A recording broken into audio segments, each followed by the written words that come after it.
December has arrived. This final month of 2015. And it's getting colder every day. The sun is a guest star now, or rather a cameo.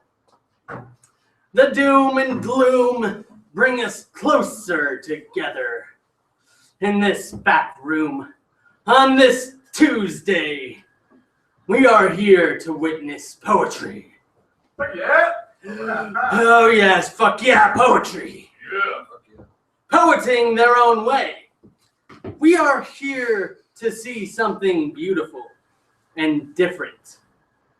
We each gather from the far reaches, sitting, standing, cuddling, watching intently, listening closely. Because this is page 2 poetry at Cush Cafe. On the main drag heading out of town within the frozen rainstorms behind your ear in Eugene, Oregon. Fuck yeah. And I am James Otter. Ah, shucks. Your host and frostbitten, not yet sneezy overlord. I welcome you to another exciting and unpredictable night. This coat weighs probably 5 pounds. I'm not even joking. It's heavy. Yes. This is a night of brilliant words from brilliant minds. It's my favorite time of the week during this most vengeful time of the year. Thank you all for coming out. Yeah. I would like to make a shout out to the Eugene warming centers. For those of you who do not know, it is cold as fuck out. And many, many homeless folks rely on these places to stay warm. There are not enough people volunteering to help out. What's up with that? What the fuck, Eugene? So these warming centers aren't able to open right now. The cold does not give people vacations. I encourage anybody to take that training to help out, because it will make someone else's world at least slightly more tolerable. Can I get a fuck yeah? Fuck yeah. Fuck yeah. All right, here are the rules for those of you who don't know them. 1, you get 8 minutes. You don't have to use all of them. If you go over and are just at the end of your poem, I can make exceptions. This time limit is here for a reason, and that reason is because we, as an event, are on a time limit. I want everybody to have a chance to speak their piece, and present their work. Number 2, no copywritten material. YouTube will take any video down that does this. You can read a friend's work. Just give them a shout out, come on. Don't be a jerk and steal credit for someone else's work, because that's lame as fuck. Yeah. And if you didn't know, we live stream this every week. So by getting on this stage, you consent to be live streamed onto page 2 Poetry's YouTube channel, which you can find on by subscribing to Cush Cafe. Yeah, there we go. I don't edit for content, but I also don't allow racism, homophobia, let alone any derogatory attacks on anybody who comes here. This is a poetry reading, not a fucking Klan rally. Y'all know this already. With all that said and done, I have a brand new poem for y'all. Can I get a fuck yeah? Yeah. And I ain't no preacher. I expect y'all to make your own ideas. Yes. We've got this after. Yes. No, I like this one better. Maybe this one. It's alright. I'll shoot for that. Yeah, there we go! So, for those of you who missed the other poems that were all tied to this is the grand finale of the Dead World Saga.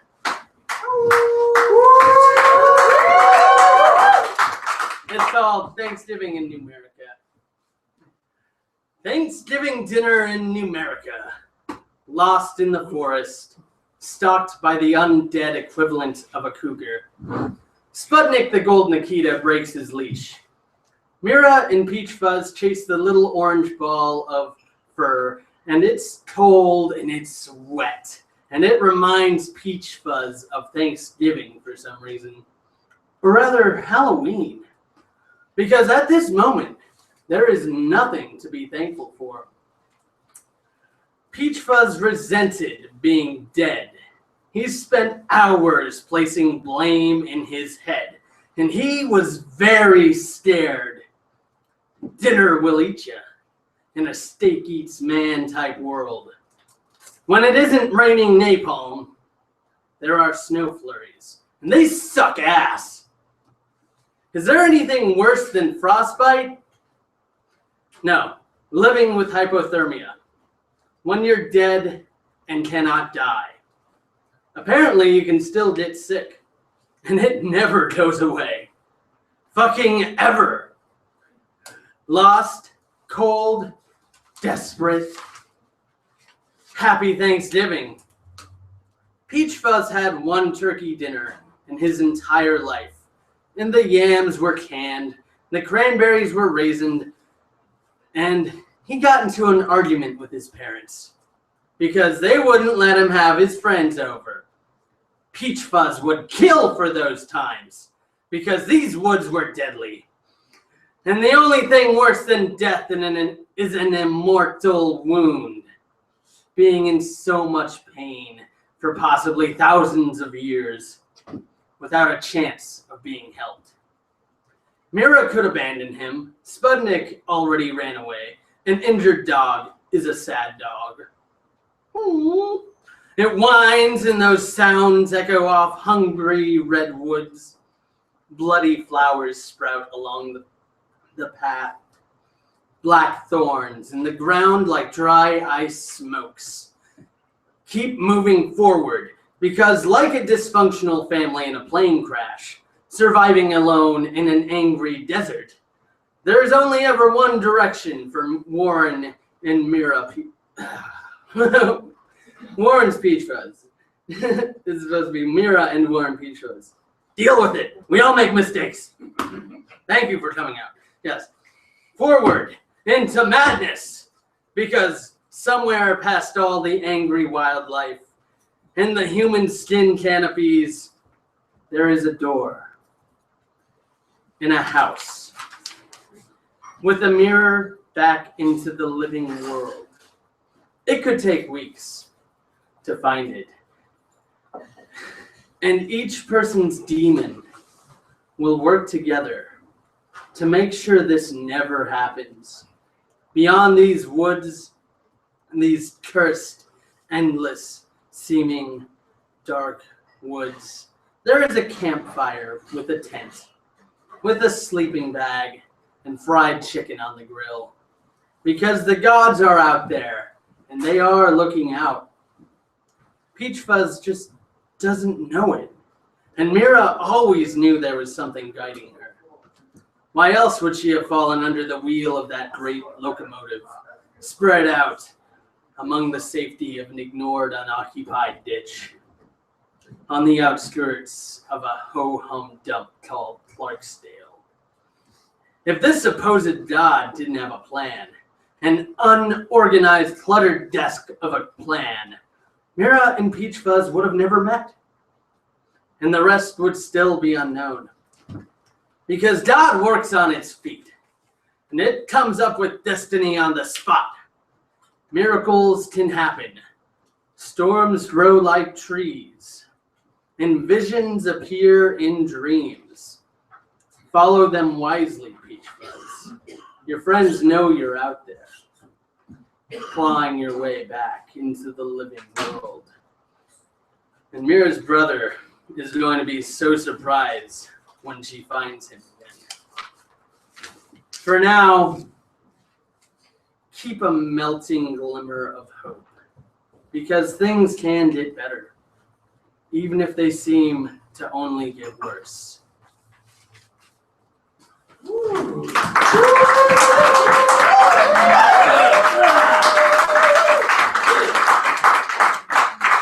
Thank you. I feel bad for you folks that missed the other parts of that.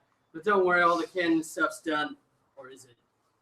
Anyway, enough about me. Now it's time for Colin to come up on stage. Yes. How are you going to do this? Oh, thank you. I can't wait to read it. Ah, yes. You're sitting? I've been interested in your pages and how they look. Ah, well, they're kind of disorganized, really. How y'all feeling? Oh, like her in hat. It's actually a cowboy hat. Don't be fooled.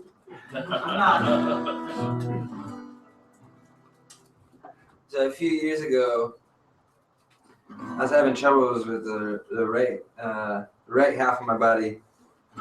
So I started writing left-handed, and that was really cool. It was really interesting. If you want to see another part of your like psychic reality, start writing with the opposite hand. It took me about 6 months to be able to read it. And now I write that way sometimes, but when I go back and read it, it still doesn't really make sense. Like my grammar's different, and like I don't know. It's just super weird. But so I was just gonna read something.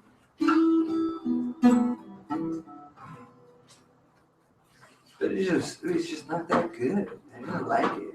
It's just like, man, it's a confused half of myself. And I'm feeling too romantic. Anyway, to read that.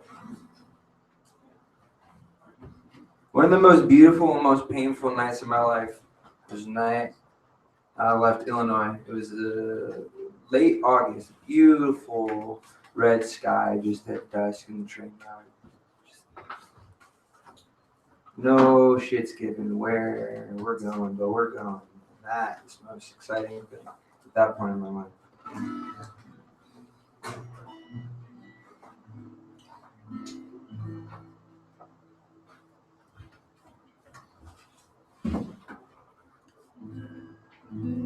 Illinois is so flat, you know, in that part of Illinois, and the moon is so gorgeous. It's unbelievable. There's a fucking 80 miles an hour just flying down Memphis. They go faster than this sometimes. They get caught sometimes. Dude, Amtrak just fucked up. I was on an Amtrak recently, and I was in the middle of the night. I woke up, and they were going like 100 miles an hour. I was like, fuck, dude, that's totally fucking illegal, and that's dangerous as shit. And then a couple months later, fucking one of them derailed. Some shit right there. Anyway.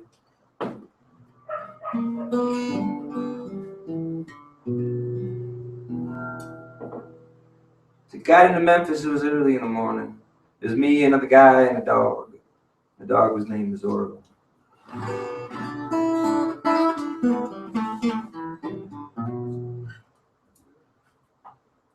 See, we got off the train. It decided by, and my friend had to take his shit, so we got off the train, and he did, and then we hopped on another one, slowly crept into the yard, and then suddenly we were in the middle of the day, in the middle of this huge yard, had to run the fuck out of there, and the dog was fucking barking, and like we were fenced in, but like the fence just stopped at one point and just opened right to the street, so we just fucking walked out. It was amazing. And it's like, okay, well, that was a lot simpler than we thought it was going to be, and that cop showed up. Like, fuck. Railroad cops they can be pissed, man. They're fucking federal officers. They can do like any fucking thing they want. So they walk up to you, man. They fucking, you don't know, dude. They're just like, they'll do anything they fucking want. But he didn't lie, man. This other kid, he just like, he told him straight up, you know. He was like, where you boys going? Like, no, we're not going out, man. We're not. Which one of my trains you getting on? Don't lie to me, boy.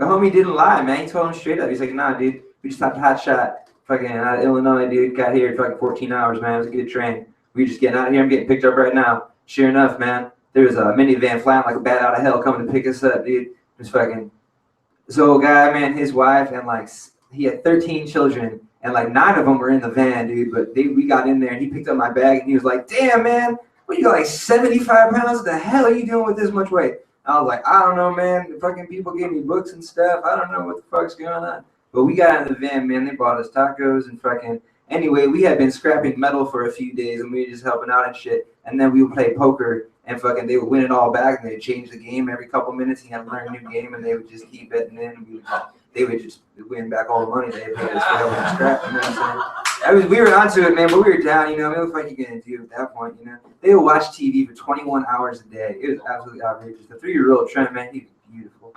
Beautiful little diamond little kid. He had a cough when he was inside, but I take him outside. We walk up into the forest, man. His cough would go away immediately.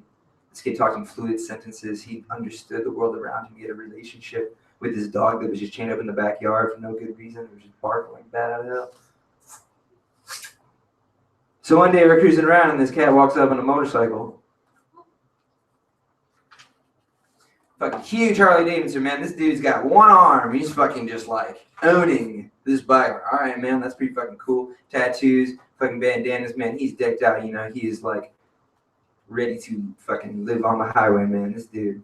He rolls up and is like, "Oh, what are you doing out there? What are you doing out there? What are you doing? Oh, we're having a party down at the clubhouse. You guys come down, man. We're roasting a pig. You come on down." He's like, "Well, this kid plays guitar." It's like, "Oh shit." It's like, "Oh yeah, you bring your guitar. We'll see you there tomorrow." Like, okay. So like the next day we like go to this fucking West Memphis, Tennessee motorcycle club, man. The fucking clubhouse, you know, it's parked in. There's a bunch of like a couple semi trucks and just like a couple dozen bikes, man. And they're roasting 2 pigs and smokers, man. And how much time do I got, James? 2 minutes. 2 minutes.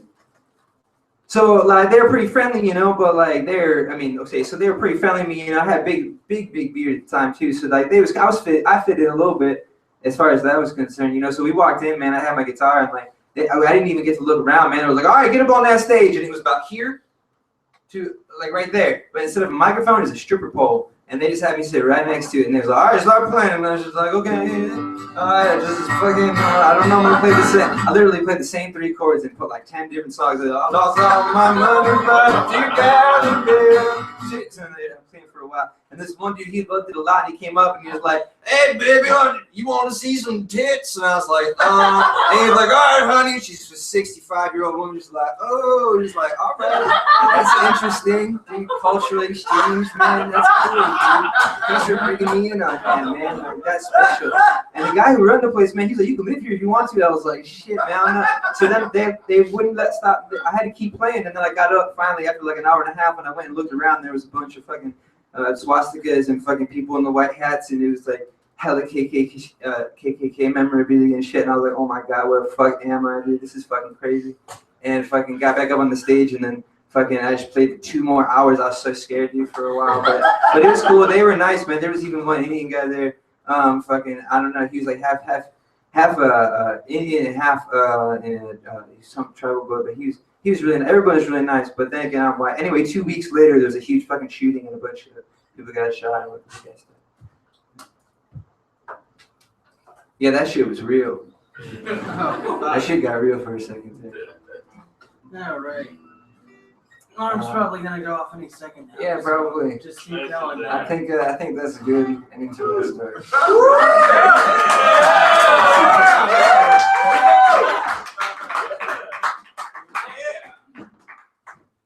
So when's the book coming out?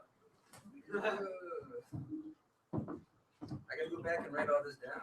Dude, you really should. That's some crazy shit. Oh man. Oh, you know what? You made it back here.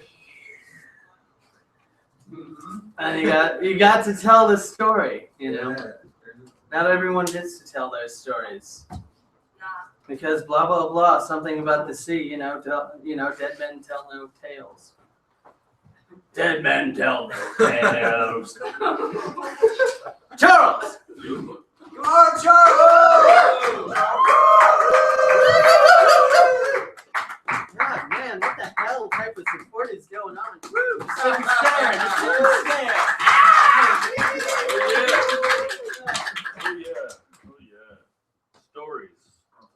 stories. Stories is what we are. So this is a longer poem for me. It probably runs about 7 minutes. Came out of an experience just the other day with some really amazing people who have a lot more experience than I do. We don't always see things the same way. As poet writers and writer poets, we have only one worry today: relevance. A good poem and $2 will buy you a cup of coffee, a small one. Where is our voice buried? I can only hear it whisper. Where is our voice in this community? Where is this voice in this country now needing it most on these streets? I won't censure myself, not for those who know better. We all forget ourselves in this conversation old. Take back what could not be taken. Give back what was never relinquished. Fall on your own sword and birth the baby alone. Your time is due, and then some. Different roads for different toads. Are we all sitting under toadstool? You have the history. Don't ignore it. You best of all know it always repeats itself. You are not so deaf you can't hear it coming. Complacency places the burden on your children. Where is your warrior spirit now when it is most needed? All the warnings in our submission have all been heeded. We're under control. Bring your voice, mothers. Bring your voice, fathers. Grandfather, lend me your father's sword. Grandmother, lend me your mother's shield. What have we taught the children? What are our lessons from more turbulent times? Have our words become hobbies, shadows for memories cling to when more pressing tales call? What will be the memories for those yet to live them? Plant trees while you still can, so others after you will have shade. The religions we profess to believe in teach us everything we choose to ignore.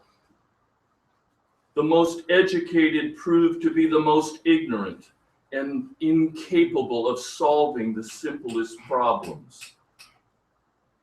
Those who say they are for brotherhood are the least brotherly.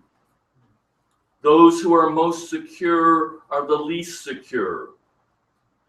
Those who admire the sacrifice of others in their good deeds barter no self-sacrifice, especially toward their close-held fears, untested. What will we do for the many when in our enlightenment we are all become one? Who will we save from crucifixion when we celebrate the second coming? What have we left in ourselves from the marches in earlier times? Peace, labor, and the 4th of July parades? What have we left for the wars unwarranted? How will you speak to your grandchildren when they return from them broken and we show them we care little for their care? Even now in the streets they lie. Are we laid down in our responsibility to them? Did they really keep us free to live, or we laid down for burial? What reward are we in such a hurry to die for?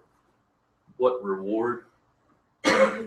If in our unbelieving belief we cannot find the smallest faith for others, who should have faith in us and provide for us in our failing years? Who serves at our bedside in the end?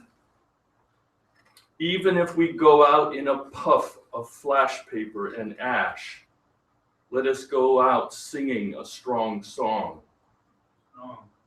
We have more tales to tell than time. There is none to waste. What have we come here for? What vacation did we enlist in? We are stronger souls than sheep. Why go out like them? Where is your righteous anger? What have you studied for if there are no more mysteries living in you? When I walked among the truly dead, I asked forgiveness. When I walked among the merely living, I was invisible. When I walked among the homeless, I was welcomed. When I walked among the broken, I was healed. When I walked along the hollowed halls, I heard echoes. Where do the strong voices of our fathers still echo in those learned halls?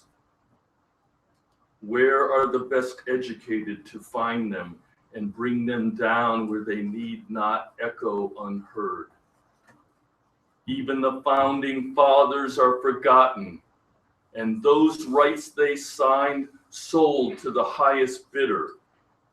Those costs too subsidized by our sweat. Easy now, I disturb you. Gentle I trod, I will not wake you more. Your rest comes soon, I will not wake you.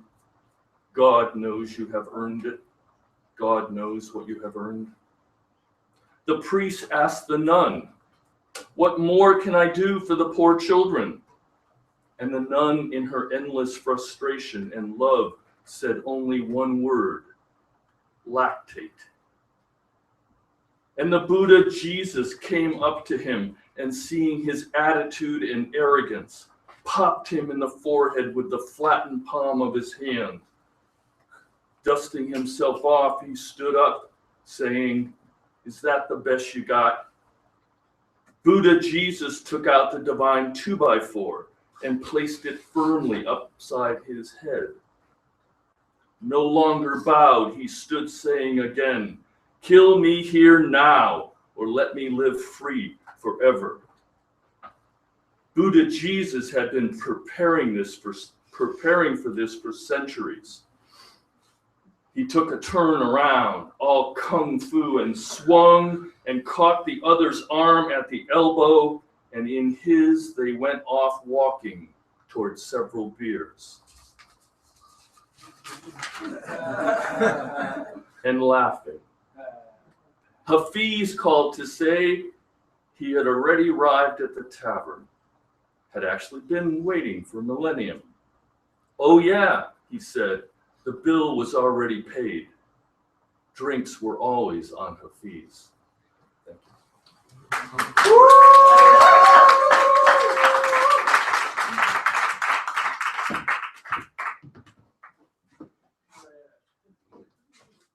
See, that's epic. That's truly epic. Fuck yeah! Fuck yeah! So I heard rumor about a book. 2 weeks on the shelf. You guys, 2 weeks. They're yours. Whoa! God damn. Well, I better have a signed copy. That's what I want. Good luck. Oh, man.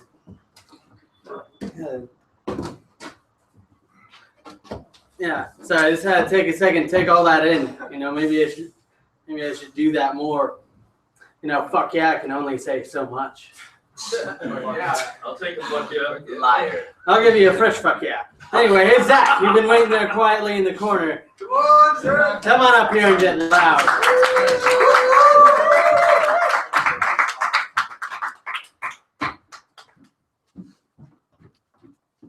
What you doing here? Are you sitting, standing, crouching? What you doing? You know, it's really comfortable. Then you're like, when you get excited, you say, for added effect. Anyway, everyone. all right. It's good to see you. Take it away. Good to be seen for the moment. Yeah. Yeah, Charles, that was some great imagery. Just the part about how you're flipping back and forth from how really everything's like upside down in a sense that like that's how it struck me. You're kind of one of the messages you're conveying. Yeah, that was cool. Yeah.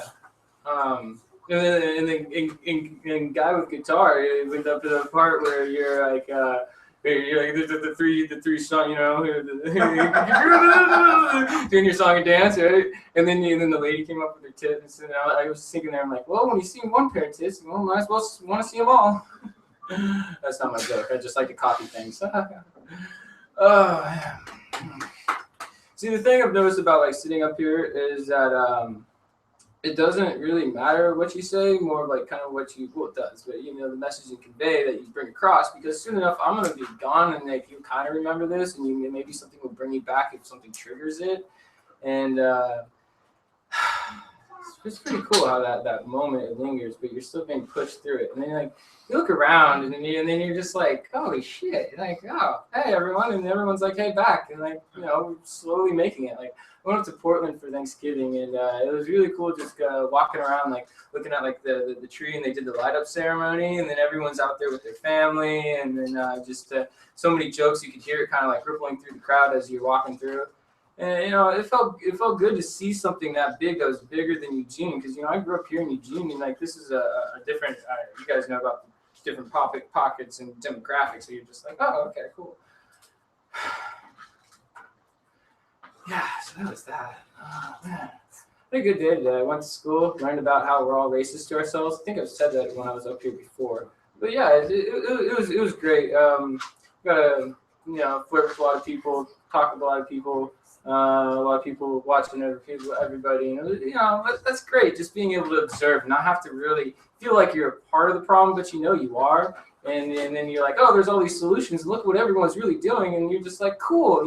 It's just like it's so black, white, and gray, but it just is that you're just like, I guess that's my way of one way of looking at it.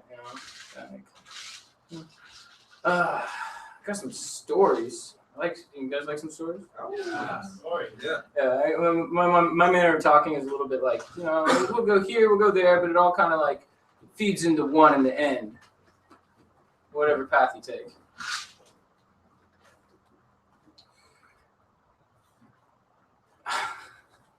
I probably shouldn't tell you this, but I'll tell you anyway. It's like, that granary is a lively place. Have you ever gone there for a show? They really know how to throw a party. And the owners, they don't give a fuck what you do. They're just like, yeah, I'll smoke weed with you up here. We're not supposed to, but we don't care. Oh, this is going on YouTube. Hey, everyone on YouTube. I'm going to give you guys a shout out. Oh yeah, if you want to know, you see that? That's where the camera is. So. This feels really good. You should try it out sometime. I don't know why. I just did.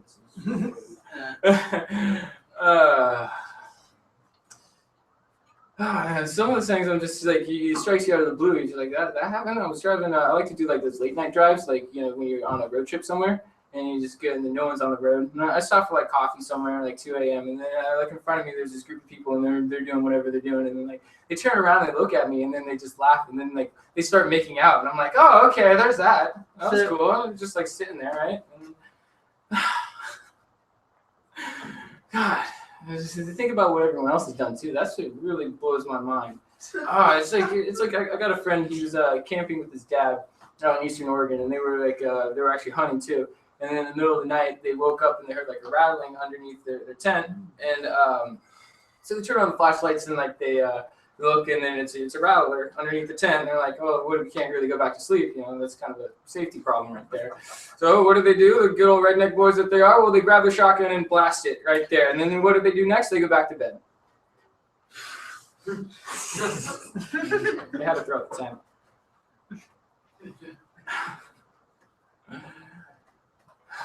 It really is like when you're not paying attention and you're just kind of in your own world, that something happens and it like drops you awake. Like there is like that. Like, do you think that was a coincidence? No, it's just like one of those weird things that we just kind of like go like, oh, okay. One of those.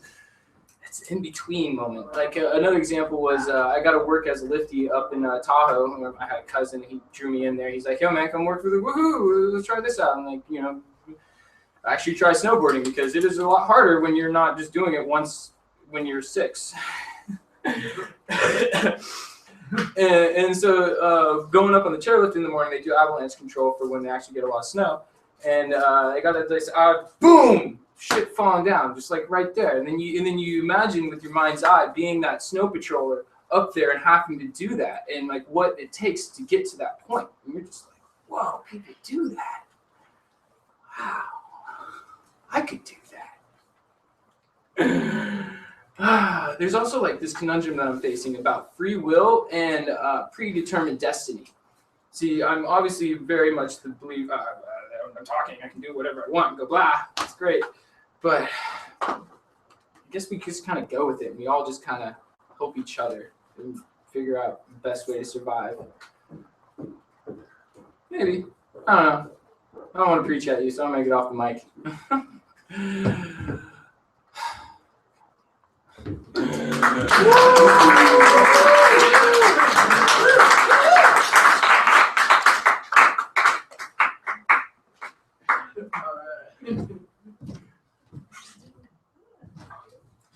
James is occupado. So, Jesse, please come up to the stage.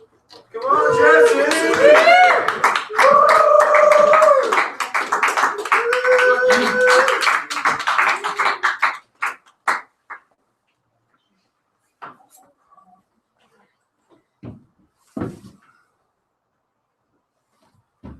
The dog poop is dry, so that's an improvement.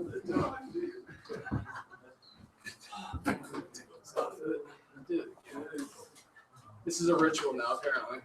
This is what I do. I break the mic when I get up here.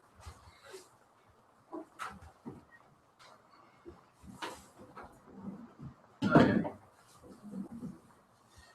Show of hands, how many of you know Gabriel? So like quite a few people, yeah. He performs here a lot. He's on his way here. He kind of overslept because he didn't get to sleep last night. He's moving. I'm sure you'll hear more about that later. We're just going to give you a little freestyle, something that me and him like to do. I like to do it. I've been doing it for a long time. And I met him last year when I was traveling out here. I met Mr. Andrew Gonzalez. Give it up for Andrew on the couch. And the poetry scene and the art scene here is pretty righteous.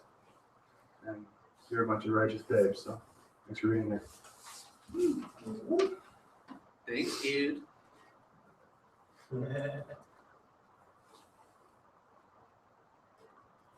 I got lost this summer in a cloud of my own overstanding. It billowed up inside of me. My ego conflating, my fear. What happens when you get inside your head is you get inside your head. It's a small space. Your brain occupies a very big part of it. And if you get stuck in there, you can really fuck yourself up. It's like signing up for a corn maze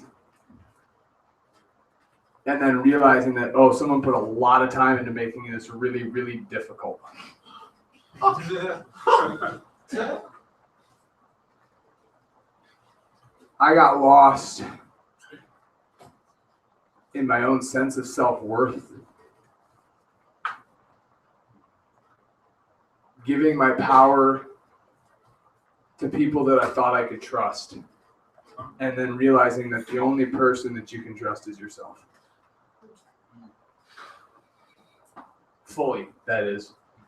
Taking yourself seriously, taking yourself for who you are, what you are. You are your consciousness. You are the building blocks for the reality that is created through your eyes and through your actions. And when you start depending on other people, you start letting people live. inside your head. That's right. Find myself, find me, trusting you unconditionally, knowing that everything that you can do, you will. We become detached from our autonomy, and therefore we become detached to the inverse of that, which is our connectivity. We've forgotten how to depend on ourselves, and we've forgotten how to trust each other.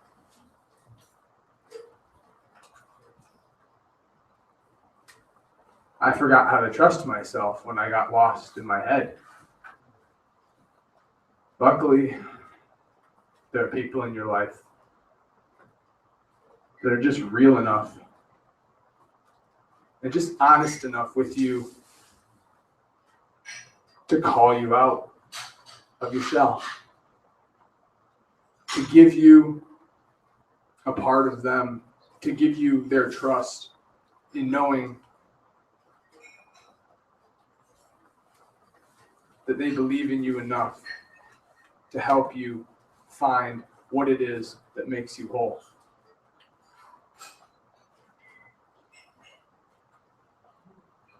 I haven't been able to cry, but I felt so vulnerable. And when he looked at me and he cried because of what he saw, I think his tears were shared.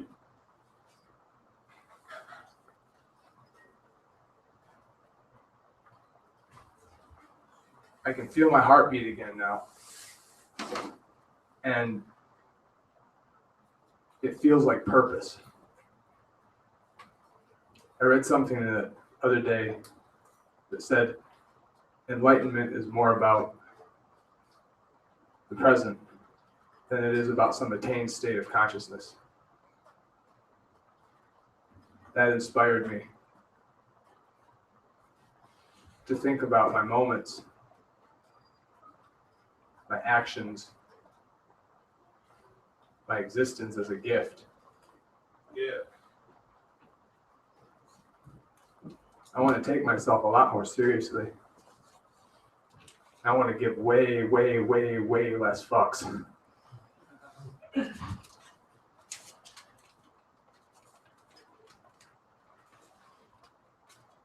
Thank you.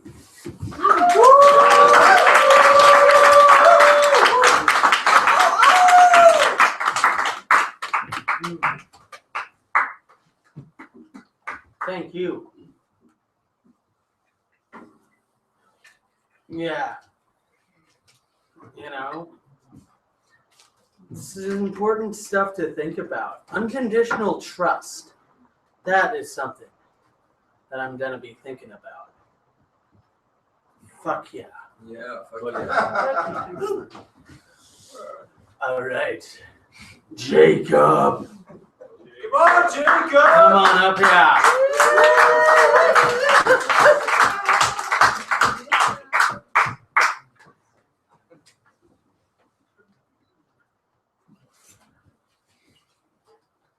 You've been gone the last couple of weeks. Welcome back. I was working on my poem the entire time. Oh, damn. That's right.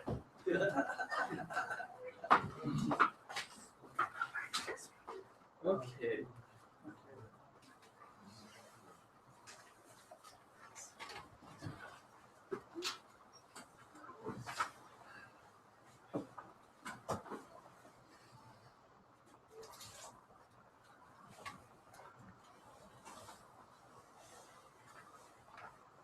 Zip, follow a river upstream, and you start to see the past that was once long ago. Frosted frocks flim my fall asked science no one believes, talking through the D's that cradle Siri, talking, and it bloke it, it right, eritide, bat easy, by be confamezio, the D's that cradle, how, da, zer, nahiz, dut, nair, bruhan, we hugat zeko to blat. Malediction is tonight. The land has the right to land. Science is way over. Over is way under and dells them right. Follow a river upstream and you start to see the past that was once.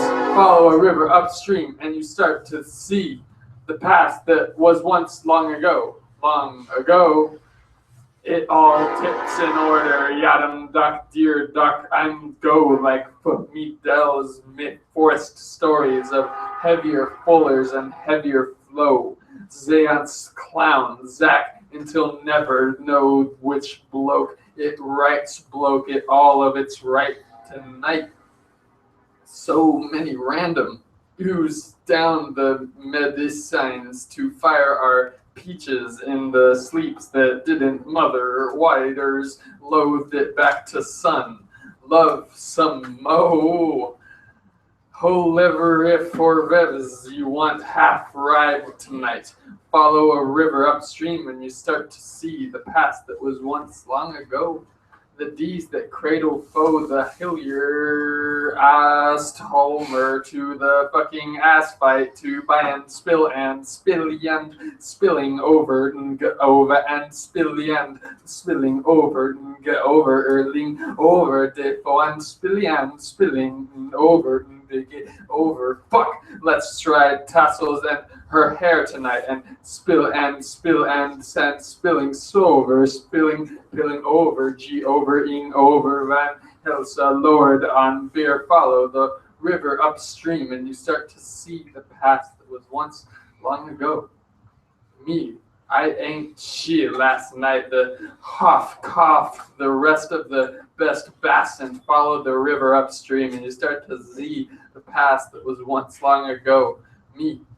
Me, I ain't chill, ain't shine. Me, I ain't chill, ain't shit that and spilling over has blessed my ears and I'm trying to hide my feelings and I'm trying to lay and fondue you and feel out the tinted windows that can resonate with you and spilling over. Wanna tips in order. War por el olvido, blot el fordego and felio.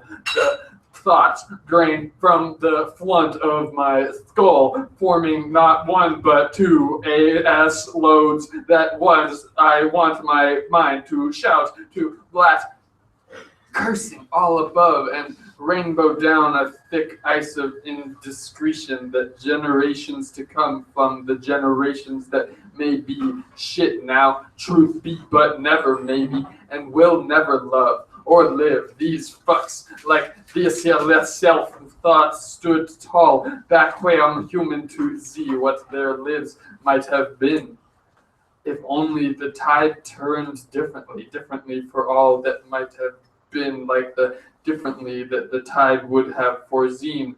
Ked me out. All the sin was tips in order discouraged differently. All of in only the tide had foreseen that only difference to Z the tide, if only the difference that might have been the tide, bite of my bow out had foreseen the D's that cradle all then spilling over that her straight to the heavens that we have foreseen Jesus and fainting fortune through my arm like getting tuned that we old shit down have tide superior chord difference Jesus thereof animal spirits I am one with the Johann on the brain you are good. A good tide is a sign of a healthy lover bright and shining. Me, I ain't shit, just don't touch, you'll know it. Follow the river upstream and you start to see the past that once was long ago. Find in me, from the Mengsta to the tiger in La Kama Nareshesh in the variations of the same god, but before the rise piff on the Tlad touch me, the Lad her straight to the heavens while I cast my might along the bowels of my ear to her straight to the heavens now. Let me run fray veins, waning strengthened to the cyclopede of the reasons. Watch me belong new love for us and the hours to touch me. Just plunge in that and what I am spilling over. Want my mind to shout to black, cursing all above, and ganglion tips and under erumbio. Fuck, naus maurus, and on eat my boy to maurus dempes, from the fizzle their bumpy tongues. Frosted flocks, flim my fall, asked my plas, bilgens and bugles and smoothies, their bumps on their bumpy tongues. I exclaim me flow to the bite of the bow, and duvo the bow, time with the bow. Time with my beaded bow feels like the D's that cradle my face when she is over. Thoughtful fricassees ear jar me garar, timelessly gray with my conglomerations of fancy crap that gigitates and dissipates down the plain and ear jar, toady, cock, duck, kala, dock, fear, don't breer the buck with the steer, kill the with my slaying hot beat boxes and fucking foxes for my jaundice-covered kids.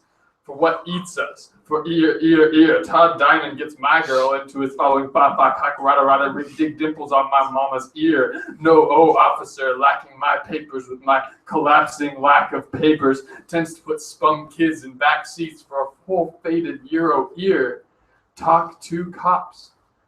Mercy slimed frog calls you into his office to talk about your tip. He tops your tip. He lies you tip to tip and points at her flowering ass. Riddled with dildos and spilling over ether, applewood fills my sinuses, deer bongs and split dogs, tear jar megarar, wallop into a fort, into my charm, my wick, into her tit barn, and loosens my fifth arm, and crawling. Let's crawl over the comforters and mass our wallop into a fort at the edge of my crusty Shido bed. Head after head I sit through while I piss through after a shower cone. Shampoo, ears hear the downloading across the hall. Complete and rename the umbilical cord that is eating my boy, my son, my child, my boy, my son, my child. I eat my boy to death and fire his ass out of the side of this ass and ass his ass, flying through my tea. I got greens, coach, as I ball up a 76 at the flightless range and count up the points that point out how to point our tips in order. Get your life on a dime and roll all the time. Master my crime and make more time to finger and lie. Thank you.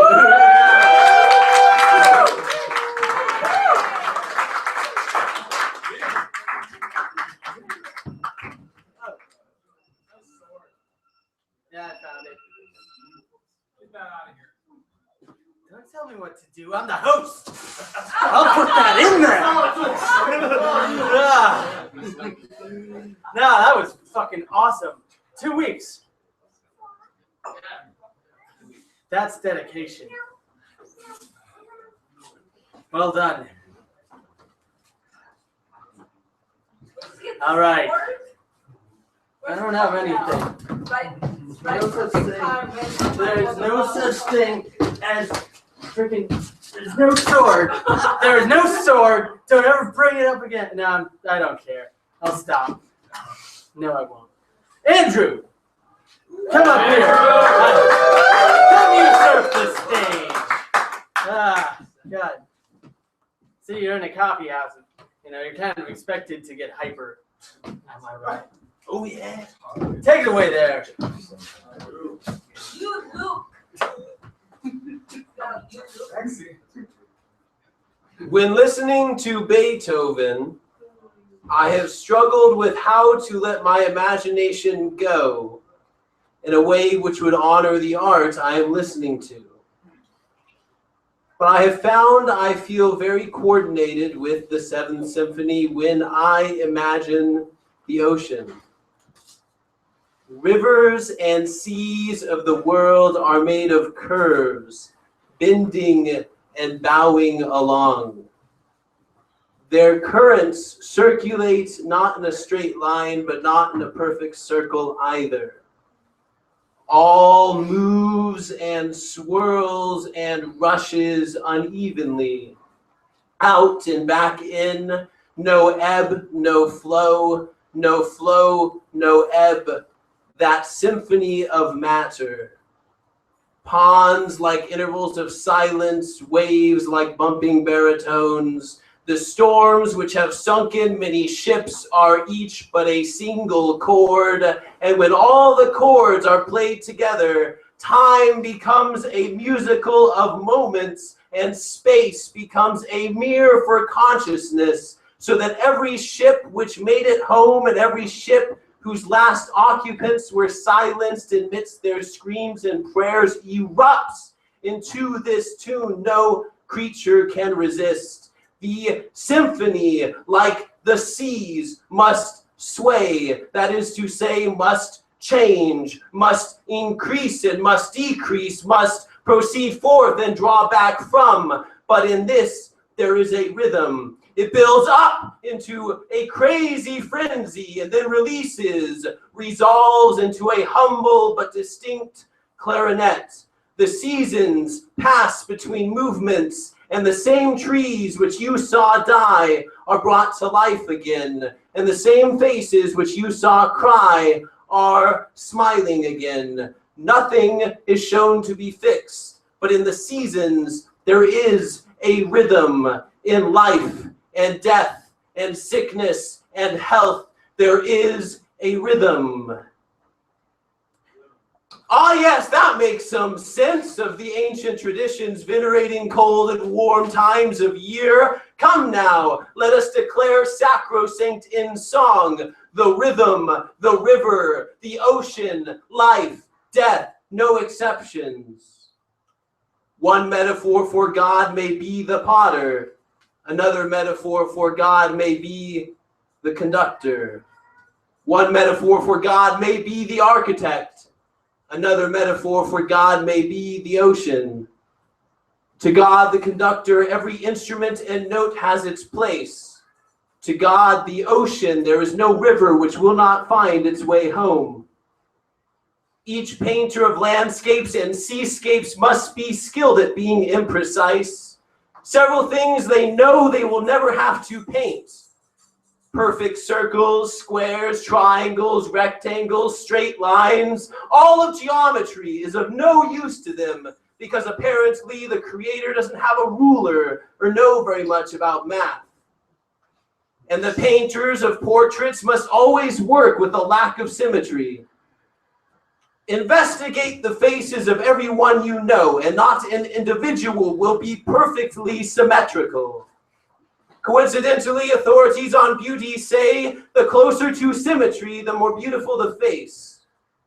But absolute perfection must in fact be ugly, since it never shows its idolized face anywhere to be found.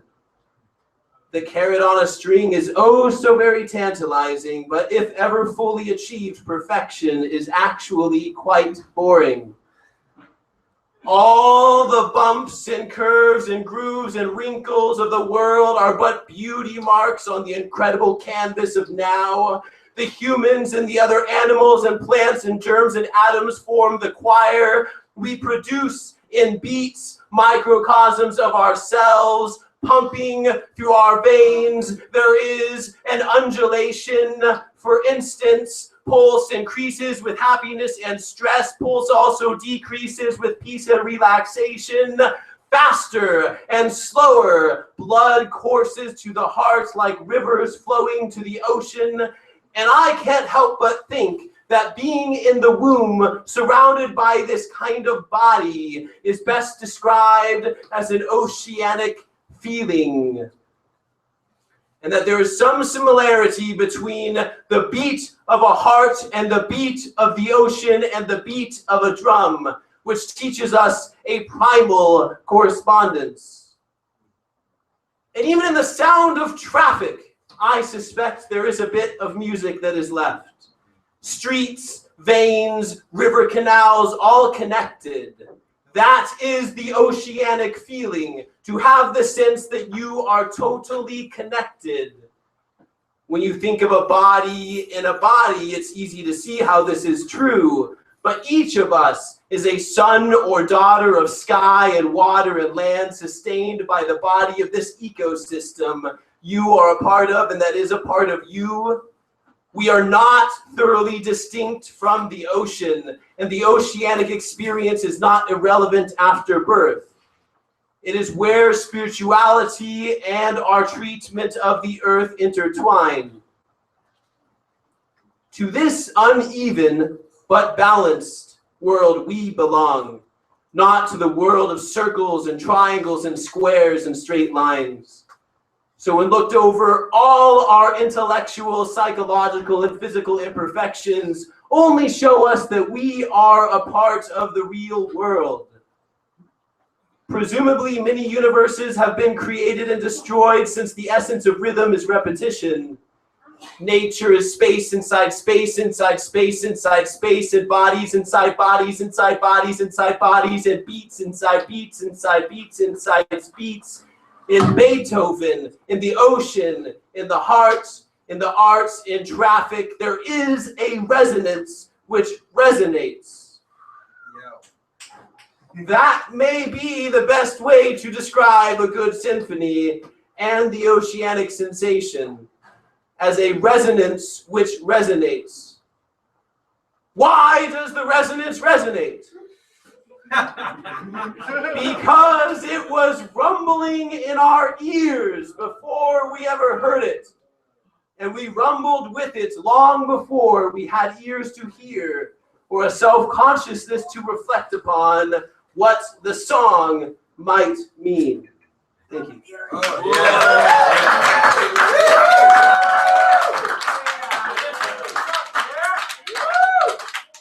yeah. No, thank you.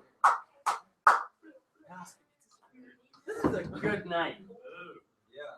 This is a really good night. Look at that. You just barely dodged that, man. Good work. Oh, man. This is good, you know. So many fucking poems keep leaving me speechless.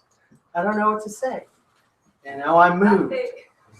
You know, from my chair onto the stage. No, but like, seriously, moved. Yeah. This is damn good. You better all start writing books. Because there's some pretty lame books that are like, you know, in the New York Times bestsellers list, you know? Like, fucking how did 50 Shades of Grey make it that far? That was written on a phone too, you know? In a fucking forum. No, this is the real deal. It's horrible. And it was terrible. So terrible, in fact, millions of people have seen the movie. So Will! Come on up.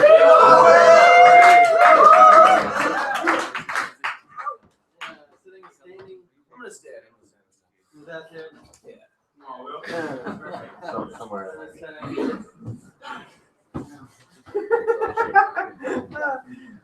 How you guys doing? Okay, I guess I wrote a few short poems. Most of them don't really rhyme. This one is called The Writing Process. Really, the only thing you need to start this process is a blank page to stare at. It's been mentioned a bit before, I know, but I really find it funny how much time in the writing process is spent just staring at a blank page. Like, yes, I am writing. I know I haven't written anything more than Once Upon a Time, and I probably won't for the next several hours, but trust me, it'll come. So the blank page is important. Music and something to drink and or smoke if that's what you're into. I prefer music without words, but nothing specific. Coffee, cigarettes, and marijuana being my preferred drink/smoke combination. Something to do with my body while staring at the blank page and thinking. Writing and deleting sentences in my head before my fingers can even type them. Once I let some words fly and stop, the blank space still haunts me. It will never stop. No matter how much I write, the blank space will taunt me to fill it with words. From novellas to haikus, the paper will always be missing something, just like me. And when I pass, the next page will be taken by someone else. As they stare, the blank space will forever haunt them.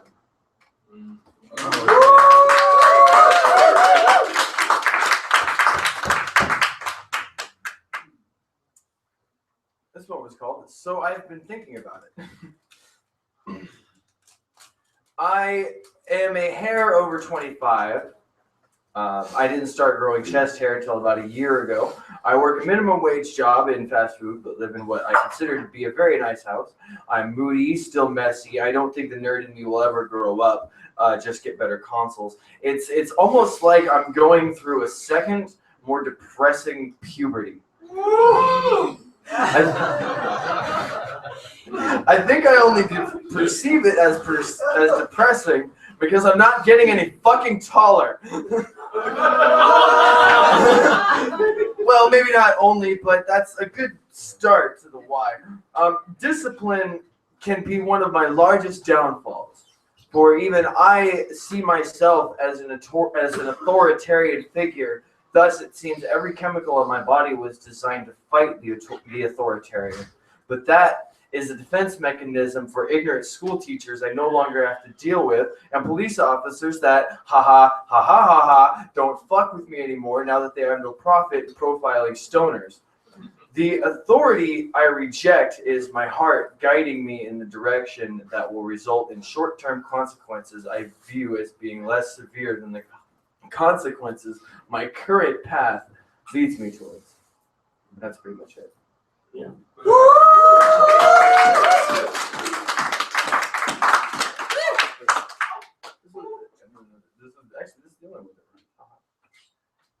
Trying to write solely Tober, watching life so slowly be over. We're all playing a mortal game of Red Rover.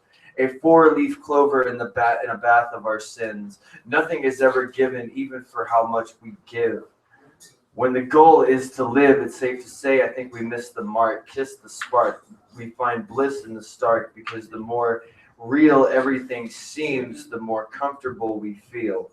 Quite an odd thing to be tethering you to your sanity, but it's not any sort of calamity, Jane. It's reality.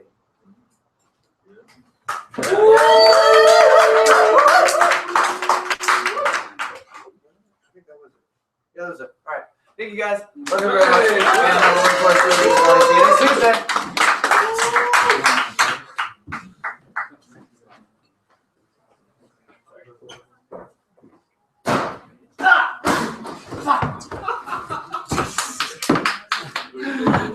Okay. I'm fine. I just broke everything. God, that was great. You know, that part at the beginning, too, got me thinking about all those times I got really expensive notebooks. And then I'm like, okay, now I got to find the coolest looking tree. And then I get to the tree, and I get, really distracted at the tree. And I'm like, okay, you know what? Sitting down and just handwriting this stuff. Like, I can totally relate to that. You're just staring at this blank page, and, the rest of the world looks all nice. And it's like, I could.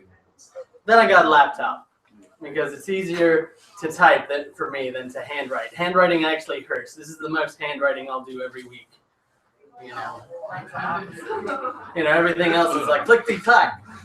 There goes the trick. Anyway, so one of our regular poets is going away for a while, and he got here kind of late, so I just jerry-rigged him onto the list. So give it away, give it up for Gabriel. Give it away.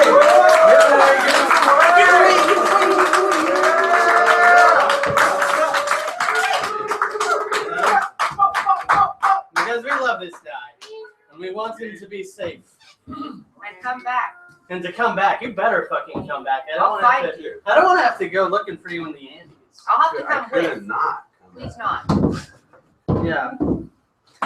It's funny how it's two negatives make a positive like that. That was very grumpy. He's so grumpy. And heartbroken, too.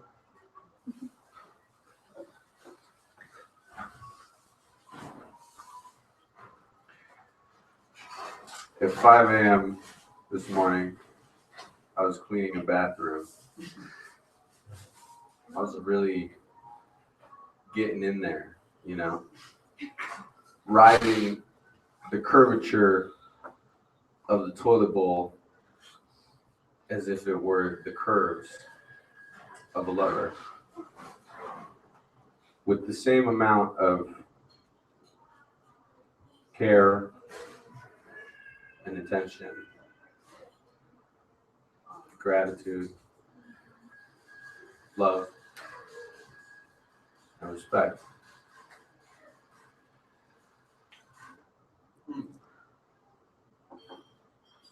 Because the moment has a number of masks, each as palpable and poetic as the last. I learned a while back that life is like a hair in the back of your throat. It's like that word that's constantly on the tip of your tongue, in the back of your mind. And when that word comes to mind, when that hair comes out, that's the experience of relief. That's the experience of peace. And as we get older, our experience of peace grows to incorporate not only the unearthing of the hair or the naming of the word, but an appreciation of the gagging.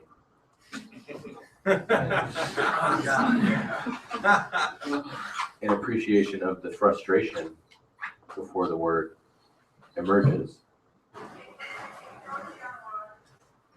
Life is positively overflowing with sensations, colors, fear, overcoming growth, confusion, yada, yada, yada.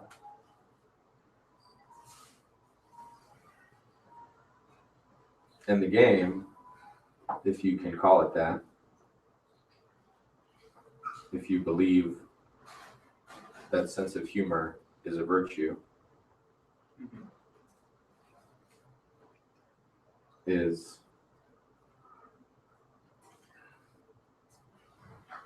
well, it's absolutely astonishing. It's amazing to think we could be anything but a dream.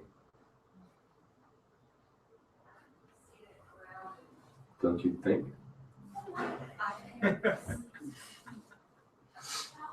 It's been a pleasure performing and reading and just sharing my heart weekly with y'all. I feel like this is the closest thing to church or therapy that I get. Oh. Some of you I won't see for a while. I'll see you every day in every moment. I can't help it.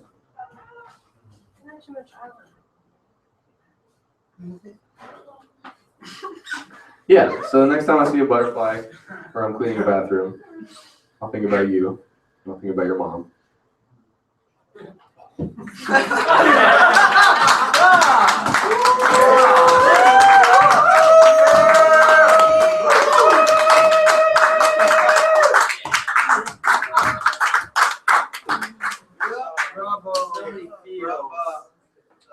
Yeah, I know. I'm not like 14 or anything, but still, there's no age limit on making, universal hand signals.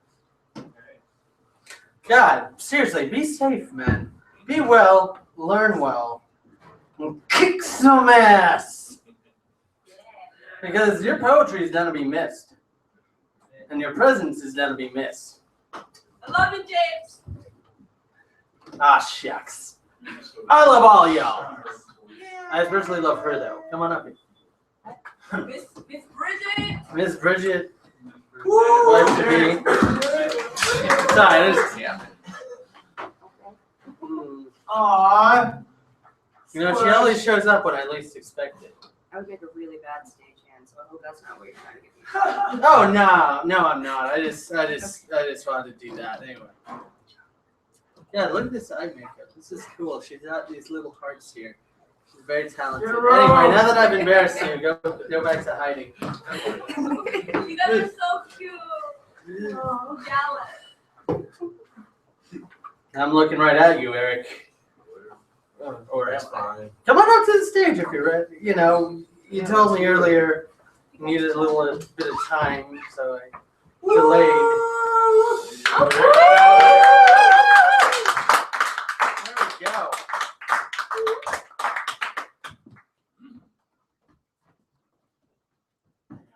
Thank you. Thank you. Take it away. So first off, I want to direct this at Andrew. I can't see you because of the blinding lights, but I know you're over there. And you take this as a compliment. You look like a ginger samurai warrior. It's a huge improvement. You laugh like a samurai warrior. James was right. I actually spent most of this time just writing out my poetry, so I do apologize, but promise to watch everything later on the YouTube channel. It's kind of like actually being here, so I'll catch up. But I do want to start. Ladies and gentlemen and everyone in between, I present to you from the darkest heart of downtown Eugene, from the farthest corners of my apartment, I present to you a once-in-a-lifetime spectacle, unless you watch it online. I present to you poetry, something of a prequel. I present Birth of the Salesman.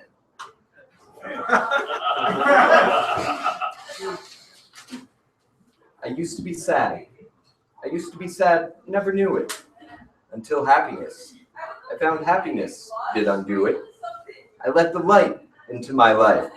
Satellite did enlighten me. I forget sadness and embrace sanity. You saved my life, DirecTV. And it could save yours. I just want to talk about my phone bill. You could have DirecTV and snuff out all your miseries. No heavy cost or heavy fee. Once our contract expires, simply offer us your firstborn. Don't worry. There's an out, okay? Just at the time, guess my name. Well, I'm with Charter right now and I'm happy, but how can you know? You can't recognize the filth in which you wallow until you're lifted above to look down below, elevated to the status of Apollo. I just want to talk about my phone bill. I can sense you're nervous, but I refuse to do you disservice. I assure you we're a saintly service, and I think you do deserve us. You could have divinity on wings leased from DTV. Just don't get sick of us, or you'll wind up like Icarus. Didn't he die? But he also lived. But he died. What more could we give? The $100 gift card? No, Charter implanted a chip in my brain which lets me watch 300 channels, ESPN, Oprah Winfrey Network, Disney, all while stimulating the sexual center of my brain. At least that's how they explained it. And it works, and it's $30 a month, and our techs will take that chip out for free. You wouldn't want that floating about as head debris. I'm hanging up now. Epilogue. DirecTV was hailed as a pretty good service provider overall, until the company took a fall. And now the satellites are space debris, occasionally destroying a vessel as it leaves orbit, and exists as a nuisance to humanity. So that was about my job selling DirecTV to people who want to call in about their phone bill. I feel like that's a pretty accurate.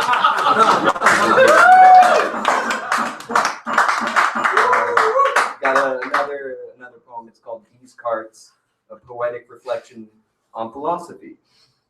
Descartes, you dummy, you leave me snoring.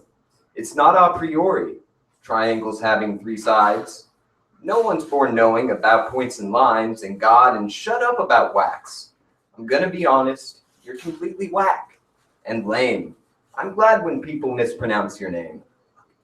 That's part of a series. Keep a lookout for the sequels. Emmanuel, you can't be serious. David Hume, Min Garbage. And the prequel, Don't Nocrates the Socrates, or A History of Socratic Sophistry. Hey. Yeah. Fuck yeah. We're like, fuck yeah. There you go. Oh my goodness. That's good stuff. Man, yet another poet, author, presenter who needs to write a fucking book. Y'all need to write books. You're all talented. I'd read them. I'd show them to my friends and brag that I have a bunch of cool author friends, and they all come to my thing every week. It'd be awesome. Yes. Enough banter. Song me, where you be? Where are you? Song me. Song me. Just smoking weed. Somebody go get her. I'll get her. This gives me all kinds of room Oh, great. to make shit up. Slacks. Blah. I'm me? Song me. Here she comes. Charlie. Tell Charlie to come in. Okay. Holy All right, your time has come. Yes. God, though, it's really great. Seriously, I've been doing this for 35 weeks. 35 fucking weeks. Thanks, James. And I forgot what month I started doing this. 35 weeks? Yeah. All 35 right. weeks is there for 8, 2 months? No, No, almost a year. almost a year. 9 months. 9 months. 9 months. Oh God, that's a school year.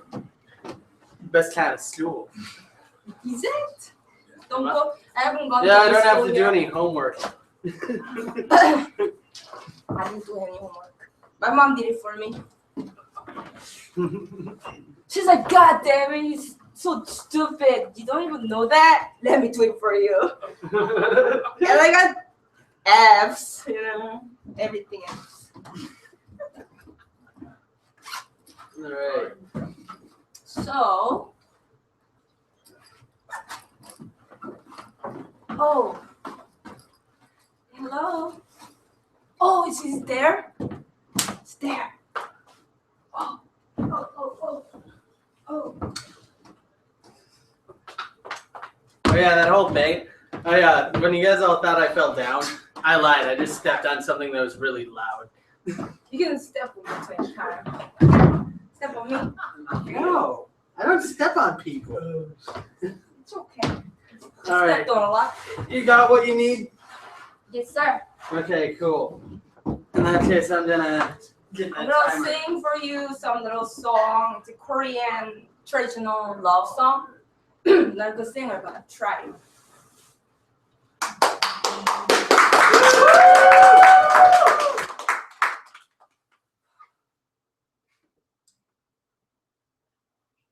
If I forget, just wait for me, okay?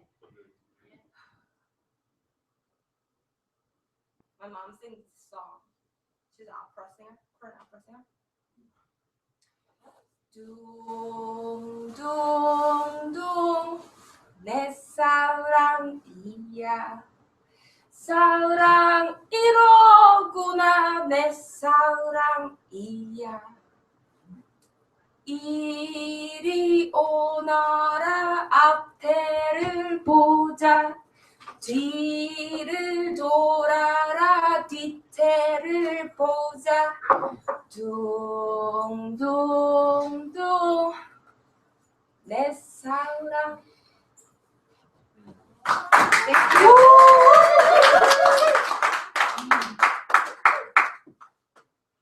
나는 누구일까? 나는 정말 사람들이 생각하는 것처럼 여신일까? 나는 정말 사람들이 부르는 것처럼 창녀일까? 나는 누구일까? 네가 생각하는 것처럼 내가 그런 사람일까? 나는 아무것도 아니야. 아무것도 아니야. 여신일 수도 있겠지. 창녀일 수도 있겠지. 나는 신경 안 써. 너는 신경 쓰니? 나는 너가 모여도 신경 쓰지 않아. 널 사랑해. 모든 사람들. 똑같이 공평하게 사랑해. 그러니까 나도, 그러니까 너도 나를 공평하게 사랑해줘. 내가 뭘 입든지, 내가 뭘 먹든지, 내가 한국에 왔거나 미국에서 왔든지 그냥 나만 바라봐주고 나를 사랑해줘.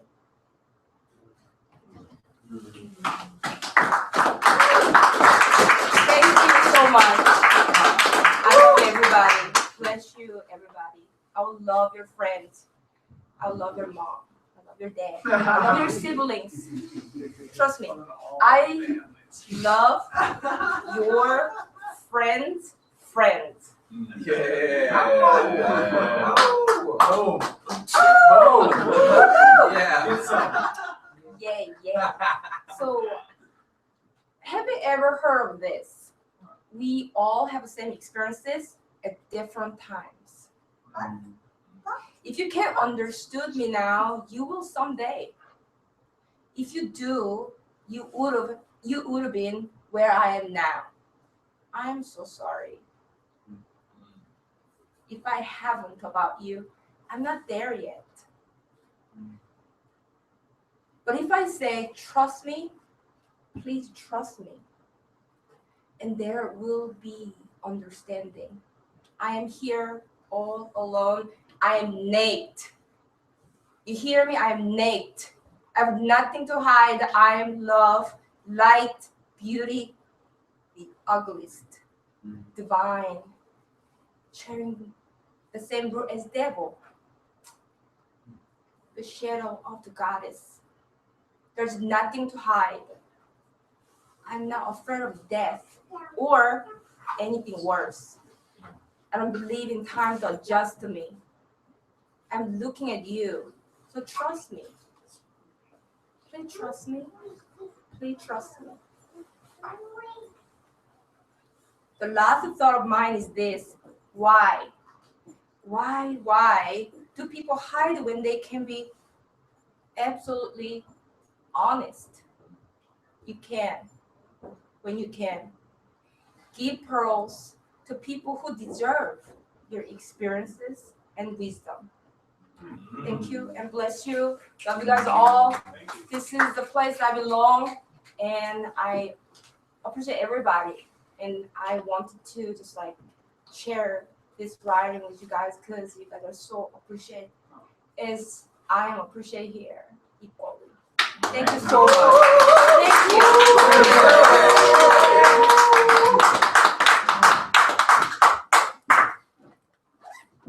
Thank you. That's what I like to hear. That's good stuff. Yeah. Oh, thanks. Yeah. You know, come back anytime. Thank you so much for accepting me. Plus, I'm hardcore. I'm gonna keep doing this. You know, if I lost both my legs, I'd still. Maybe me. I'd probably. I want to make sure that this is available for anyone. Well, you know, except for like, you know, the people I mentioned in the intro. You know, those hateful motherfuckers. No, not the weirdos, the hateful people. The people who show up like, they're like, yeah, let's just start doing violent stuff. It's like, yeah, no, the violent party is happening somewhere else, and I am not going. Don't you guys know either? Yeah, so we've got 5 poets left. And then after this week, there'll be 3 more weeks left of 2015. We'll have to wave goodbye to the Obama administration. Blah, blah, blah. Political something. I don't care, man. The future looks bleak. This is the good part. You know, right here. It's like, you know, I could go off on it more, but like there are plenty of places where everyone's all talking about political bullshit. You know? It's a free world. No, it's not. Fuck it. I've been doing too much banter. Jolene, come and save me. It's your time. Get out up here.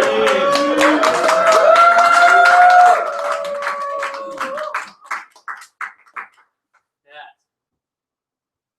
God, you guys rock.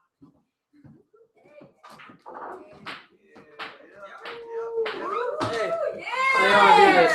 You want to sit for this one? It's comfortable, that's for sure.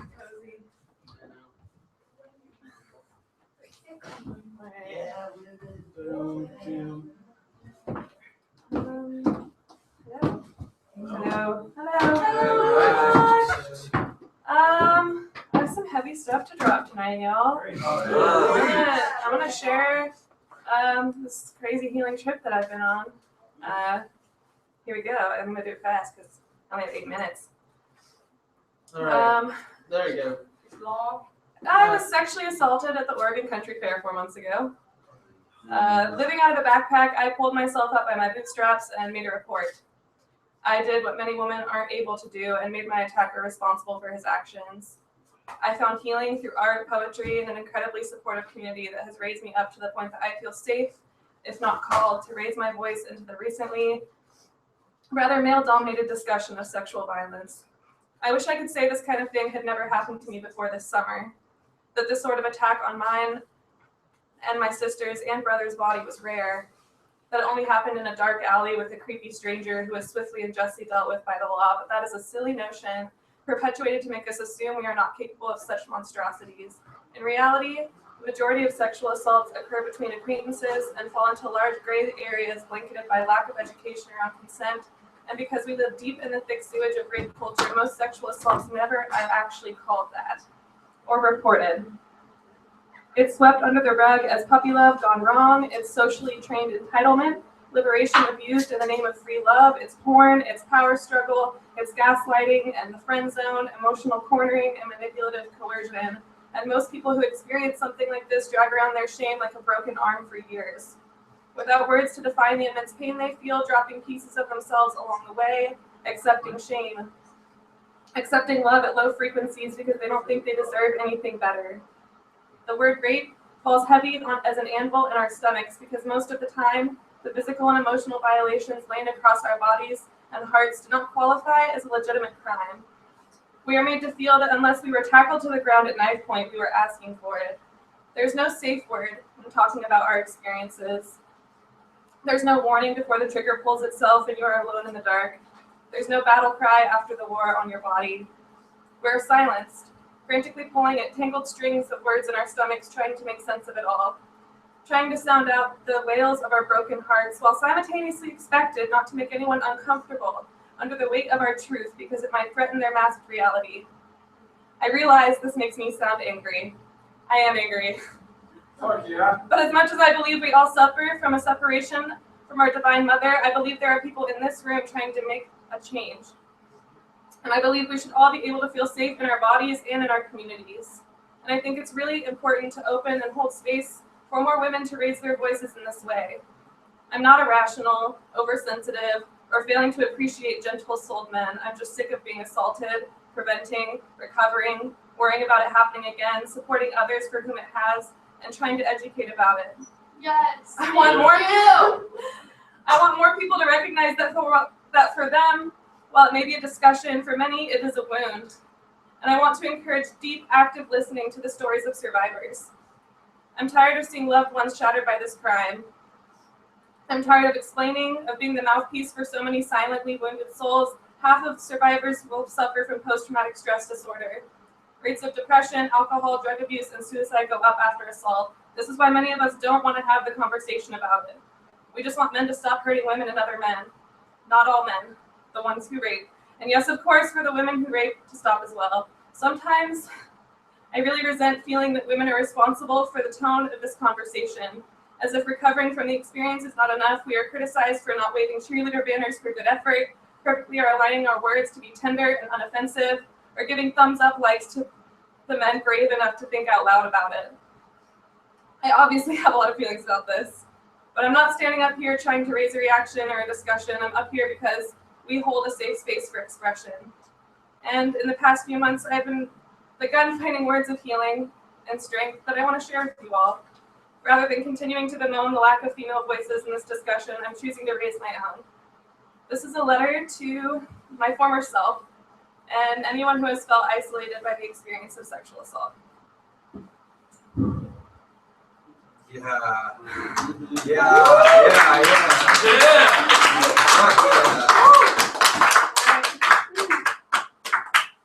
Note to self. Quit dating boys named after saints. Boys with distant truths and faint glows. Quit dating boys with lost eyes and hands heavy as padlocks, who see holes in you. Quit dating boys with sticks of dynamite tied around their pasts, who stick fingers in your mouth as if it were a dam. Quit dating boys who run red lights, who only come over at night. Quit dating salty boys with carnival hearts who charge too much for admission. Boys who stretch white canvas over your altar and finger paint over your dreams. Quit dating boys that pull at your favorite sweater when you kiss, who shake you like a magic 8-ball when you say no. Quit dating boys. Run. Do not try to explain. Do not say goodbye. Do not apologize. Run like hell. For God's sake, do not make breakfast. Put what you need to survive in a backpack and your heart under cover. Go into the woods. Locate your body. Pull it out of the ferns. Brush away the ash from your thighs from where the flames curled up under your skirt. Reset the bones. Stitch the wounds. Wake her up. Drag her around for a while. Let her be angry and selfish, useless and strange. Let her be new and needy. Let her be whole and clean. She is not broken, but you must teach her to speak again. Speak even if your tongue is an unfamiliar blade darting around the warpath of your words. Even if your truth hits your mother's face like a pellet gun. Speak to the detective. Don't look at his bear mace. Forget your inside voice. Fuck your inside voice. Maintain consciousness as you process this. It will hurt. It will sting. It will blaze a forge at the center of your being, pulling close. Sing. Return. Forgive yourself. Before you forgive him, before you worry about his reputation, do not worry about his reputation. Do not listen to the naysaying victim blamers. You are not broken. Call the medics in your mind. Cover the battlegrounds. Wear black as long as you need. Build a sanctuary and go inside. Make yourself comfortable. Write your own list of commandments. Paint the walls. Write your letters. Write of pain and remorse, of shame and resilience. Write satirical manifestos to the patriarchy. Write to the parts of you that cry out, the parts that tingle when trouble is near, to the trigger that pulls itself. Write to his ancestors and your ancestors. Bleed them out and then burn it all. Sleep by the fire. Plant a garden with the ashes. Watch the sun come around again. Keep looking up. Keep the friends that give you long hugs, who howl at the moon and laugh like wild animals and call you on weekdays. Take up space. Fill the airwaves. Speak. Your stories are holy relics. Your footsteps are landmarks. Your smile is miraculous. Eat your vegetables. Drink from the well of yourself. You are not broken.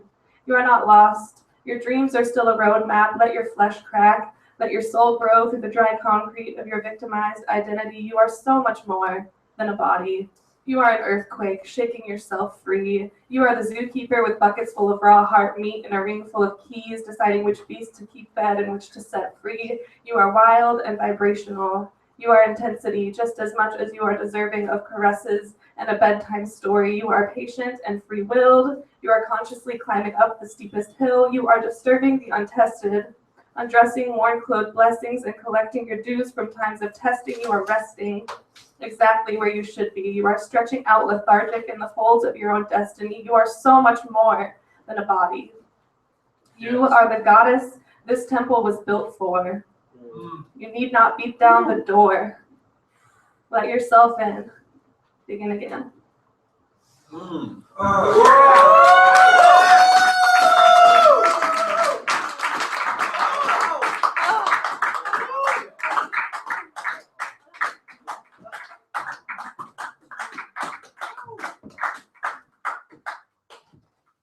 That's true courage. It is. It absolutely is. You know, this is a safe place. And this is a real safe place. Not the kind of place where people can hurt each other with emotions. You know, because I feel like that term's getting thrown around a lot lately. And there are a lot of quote-unquote safe places that aren't actually safe. This one, on the other hand, is safe because you can say what's on your mind and be honest and be brutal. You know, I mean, this ain't gonna, you know, this isn't a spot where we can start being ignorant, hateful people. This is where we can heal, where we can tell our tales and, you know, and the way I saw this affect the audience here, affect you guys, I kind of decided to make an exception to my rule because I thought it was important that it all got out and that I wouldn't stop it. Yeah. Thank you, James. You know? I want everyone to feel equal. Because, you know, we're all people. We all got stuff to say, feelings and such. You know?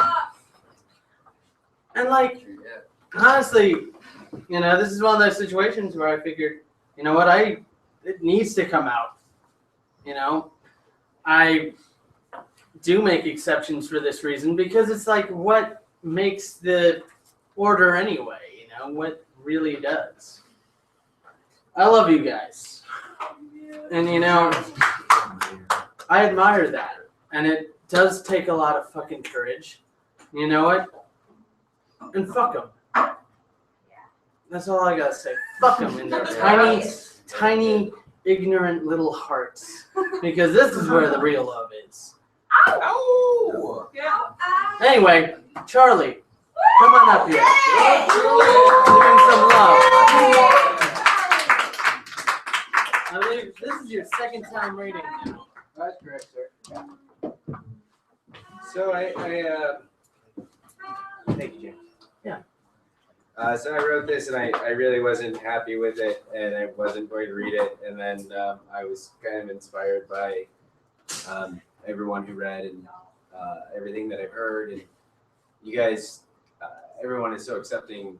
And even if I wrote a really shit poem, I don't think that you would tell me that it was shit. And if you felt like it was shit, I think you should. But I think it's more me. I think that's more me and how I feel about it rather than how you feel about it. So it's not really a poem anyway. So fuck it. Hey, it's me, the time machine. Want to talk? Yeah, no, not really. What do you want? Well, Charlie, I think you're seeing things incorrectly and I just want to help. What the fuck? You don't help. What can you do? You only cause my brain to boil. That's unfair. Hey, Charlie, can you just let me explain? Maybe a few things. Why? I can't answer why. That's not my purpose or a power you've given me. I wish you could understand that I only want you to be happy. Only you won't allow it. I can answer when, how, what, when, where, and who. Fuck you. You don't know me, and you only bring memories, or only bring misery. Why don't you just let me be? I hate all those memories. You just come around when I'm down. I am you, Charlie. You made me. We're together in this, and for hating them so much, you sure reminisce. No, no, no. I don't have to listen to you, you incessant machine that is taking control of past and future me. You're not me. How can I move on with this? I can help you, my friend. I wish you could speak reasonably. Why the fuck? There you go with why again. I am not allowed. I don't want to place blame. You made me. I'm simply a construct of your mind, and I don't have any motivation beyond what you condone. I just want to... Okay, so you can't tell me why you're here, and you don't know what you are, so get the hell out. I really don't need this. Don't you see that this is too hard, and I really already want to quit? I know all of that. After all, I'm your past, future, and present, and I was only hoping to present you with a gift. Shut the fuck up and go away! But you don't understand. What? What don't I understand? You're doing it wrong. We can go back in time and remember good things, not just the pain, the regret, but you seem to forget. I've forgotten nothing. Maybe that's the point. You made memories into reveries that aren't true. You gave up hope so many times that you forgot there was bliss and will be again. Everything is a timeline, and you suppose you can change things, but you can't. You can only look back or predict. Remember when you were awaiting trial and Kim died? You thought nothing would get better. Holy shit, no, stop this. Seriously, what the fuck? Why would you bring that up? I know you remember, but look at all the good things that happened since then. We can go in the past. Want to take a peek? Remember all those times that you didn't think and chose to speak? Remember blackout nights and barroom fights and feeling so weak? Do you remember times when you couldn't walk or find what you need? I was there. I helped you up with nothing other than a touch and a reminder that you'd been through more and that you still cared. But I wanted to change everything. You take me back, and I just want to make it right. I didn't want to fight. I can change nothing. I can only show I can't answer why. I can only tell you who, when, where, how, and what. You did it to yourself, my friend, and that's why it really hurts. You do it to yourself, just you and no one else. I'm quoting a song you love, but you know that. Let's ride the probability waves of the future and see where that leads us, shall we? Well, I suppose you'll make it so. What option do I have? All power. You're doing this, Char. I have no power here. You steer the wheel, so to speak. And I can feel you now quaking and wishing to shrink and willing death upon yourself for some sort of self-indulgent release. I wish you would stop, but I feel you will not. My future? What do you know? I only know what you allow. You think you'll never find someone again, that loneliness is a meaning to an end, that your sorrow makes you more than you were, and I can't contend with that. You might be right, but you're not content with that. You seek more.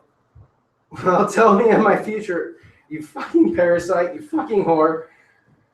Everyone is gone, and I don't belong, and there's no song to bring back what I've lost. Can't you see that everyone has left and that I'm bereft of anything that matters? Everyone? Everything? I'm not sure you're actually thinking. Shut up and let me think. I had a plan, I had a dream. The red-haired girl that meant everything.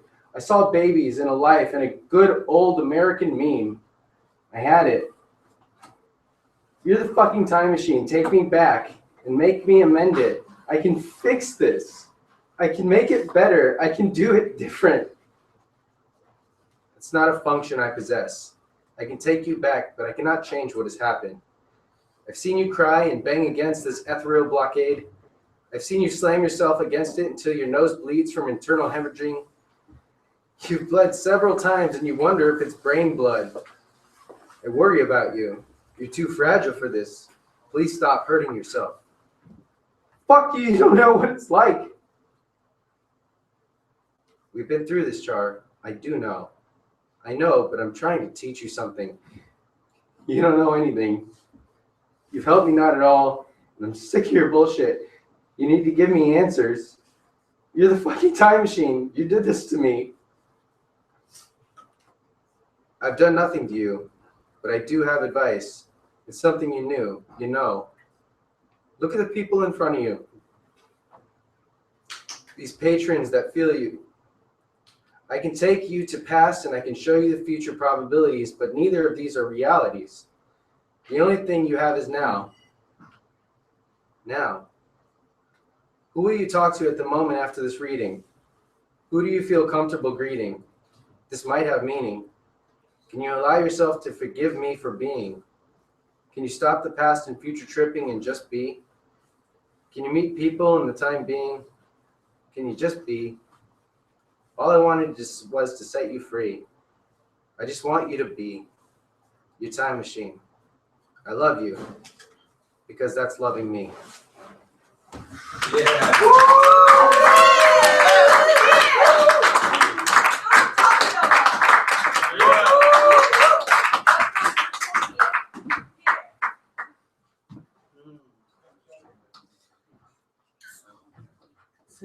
You know, the mind's an intense thing sometimes. Often. Where'd it go? Fuck yeah. All right, we got a new poet. I believe it's his first time reading here. His name is Greek. Oh, shit, sorry. I have to do an announcement first. Hey, Charles, coming up. And then, Greek, come up anyway, you know. Because, I mean, fuck. Because then after the announcement, you know, I mean, it's just convenient. I fucking hate doing this. You know, I'd be pissed off if someone did that to me. You know what I mean? All right, go for it. So it's the hat, but what I want to say first is from my two daughters and my granddaughters to come, thank you. With what I've heard tonight, unless you come up and put it in my hat, it's already covered. Boom. Oh, Charles. All right. Thank you, Charles. There you go.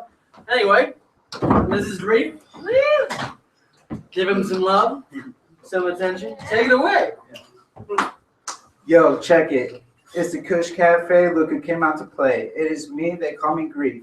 It is a young pagan god of the north of which I dwell in hell. I had a dream last night that it had been a long night. A drug dream that I was visited by Mother Superior. She made it clear that I had nothing to fear, but that she was always near. A gift of the vision, I awoke on a mission. An obscure condition rising from the depths of the black abyss. My conscience morphs into my eternal bliss. I dwell in your heart, you can never tell us apart. Like a phantom, you don't hear me, you don't see me, you only feel me.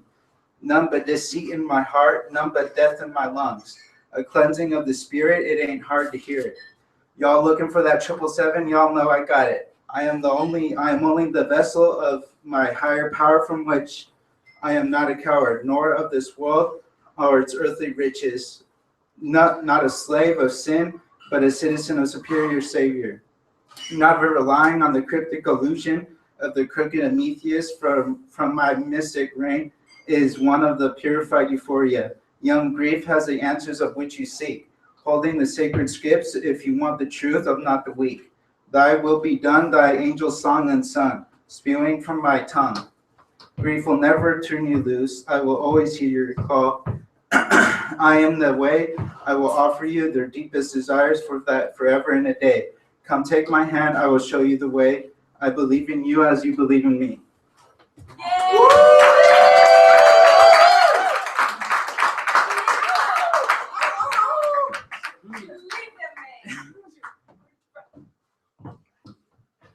Thank you. And thanks for your patience, too. I appreciate that. That was good stuff. Anyway, our penultimate poet tonight is also a new poet. His name is Isaiah. Give him your ears.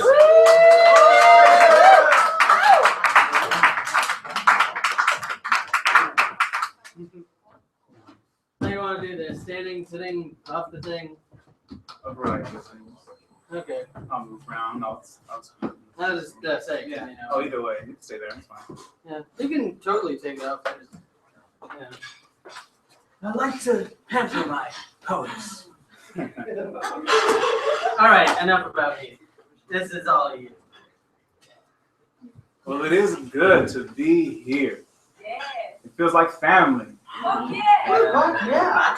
We heard lots of ideas tonight about family, about personality, philosophy, church even, God. Right. We heard different things talked about. Good. I get to hear your ideas, and now it's time to share some of my own. A while ago, I wrote a little something. And I'll share with you now. She's waiting for a hero to save her, watching for a knight in shining armor, calling out to the sons of Adam to engage, learn what to let go and what to embrace, because many chase her, but most lose heart. That's my bonny lass, my lady. That's my bonny lass, my lady. That's my bonny lass, my lady. That's my bonny lass. Wisdom is calling outside, lifting up her voice in the chief concourses. She cries, she's saying, come, all you who are simple, come, turn in here. She's enticing, she's alluring, she's arousing. You too. That's my bonny lass. That's my lady. That's my bonny lass, my lady. That's my bonny lass, my lady. That's my bonny lass, My lady, my lady. Listen, the grass withers and the flower fades and a Rome falls. But the word of God endures forever. Closer. The grass withers. The flower fades. And a Rome falls. All glorious. Glorious all. But if you do the will of God, you will live forever. Now, I love philosophy, specifically ideas. They have great power there in philosophy. Ideas, they'll determine where you end up tomorrow, a week from now, 2 months from now, 5 years from now. Your philosophy is what's going to determine where you are. Life happens. Happens to us all. We all got griefs, plenty of them. Like that one quote, basically covering the idea that we all experience the same things, just at different times. I appreciate that. A lot to say about that. Personally, I hear things like this from Joe. Joe says,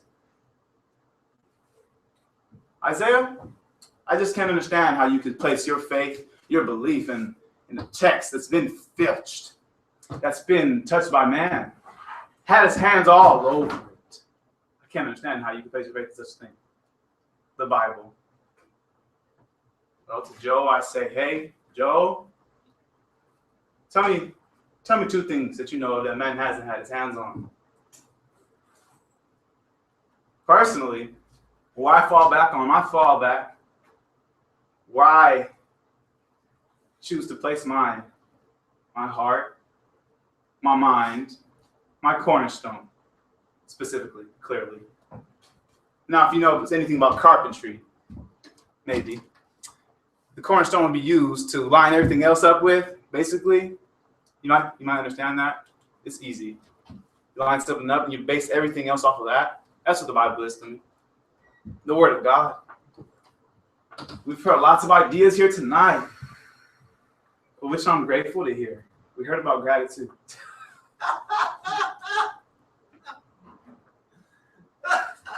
Come on.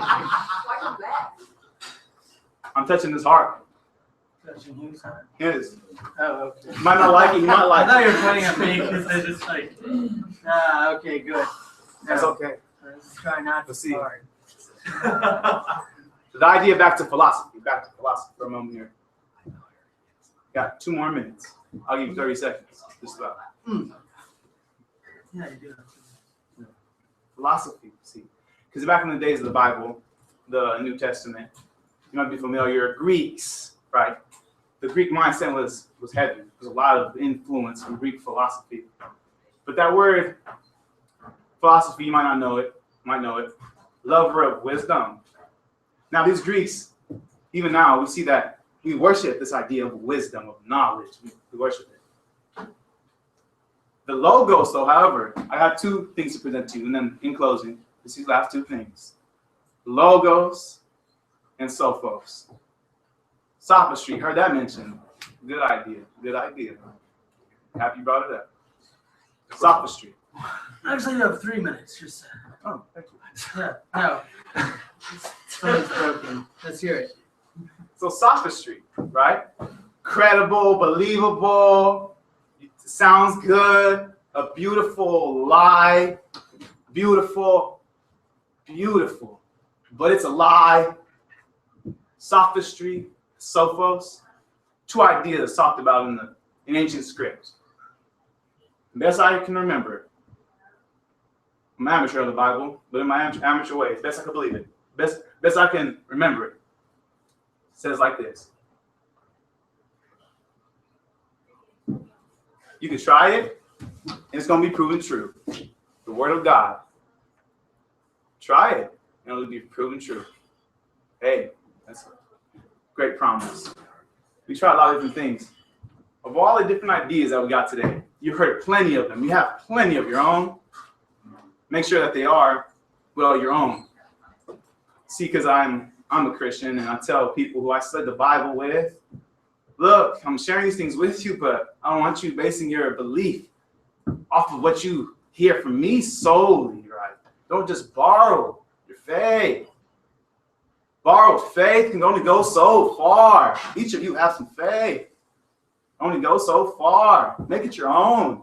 You are a person, an individual. You got the right to choose. Love always gives a real choice.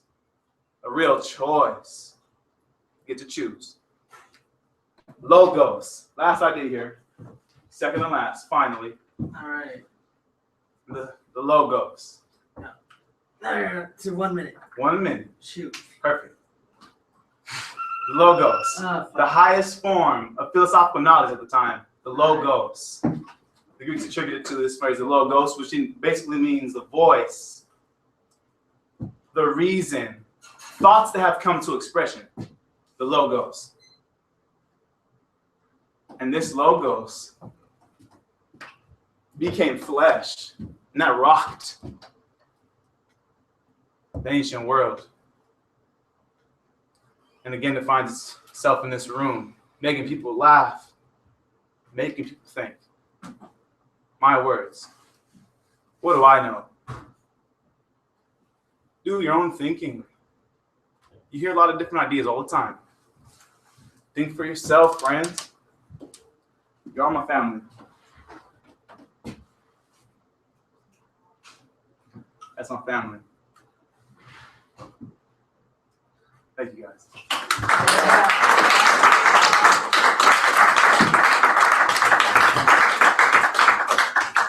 Very interesting.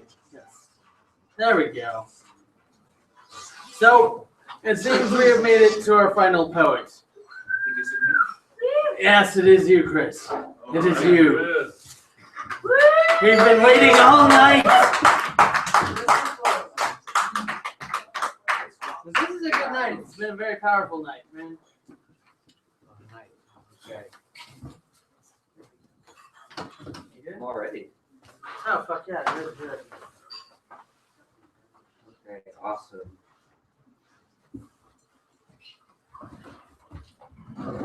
My first poem tonight it's got a great name.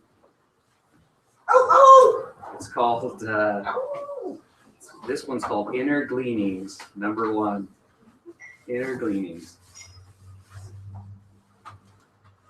And it goes like this. I will pronounce something from me tonight. The inner gleanings of a beautiful soul and a wicked life. And I mean wicked, dissipatory, prodigal, idle. In fact, I fear that my spirit and soul, that all spirits, all souls, are limited, are bound aesthetically by life's boundaries, are shaped metaphysically by living.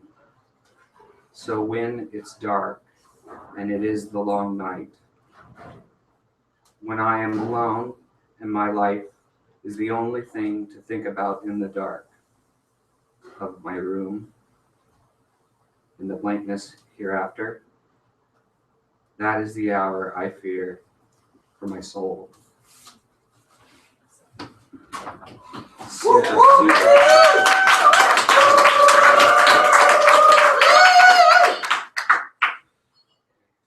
This one's a super erotic poem for the season. It's called, it goes like this.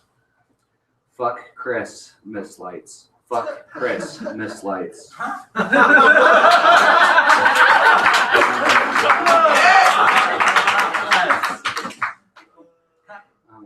This one is Inner Gleanings, Part 2. Inner Gleanings by Stuart Smalley. No, I'm joking. Part 2. Or might my way of life deform my flesh, since the body engrosses what I eat and what I ask it, it molds itself for.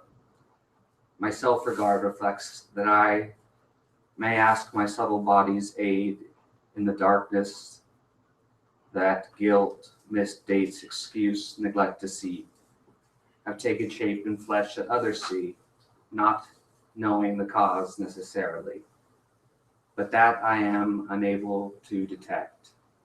Change does not happen all of a sudden.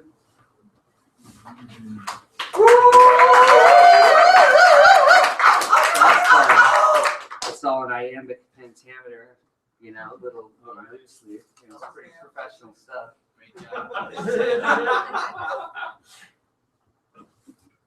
Okay. Noisy break, this one's called. It is here incredibly loud. The road is loud. Cars on the road are constantly making noise. The sounds of construction across the creek are intermittent. Crashes, smacks, and banging and hammering.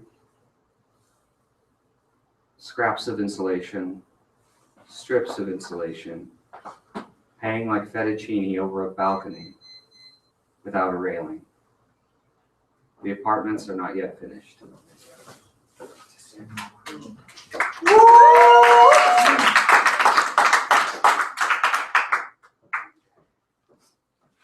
And here's this poem's called The Battle for Winter, part one, I guess. Battle for Winter. Reports from the front. Part of a series. Dispatches. Dispatches from the vanguard.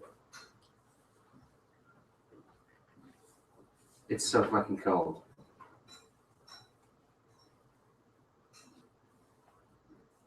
But the moon is bright, coming off the full, so much smaller than the moons we were spoiled with this summer.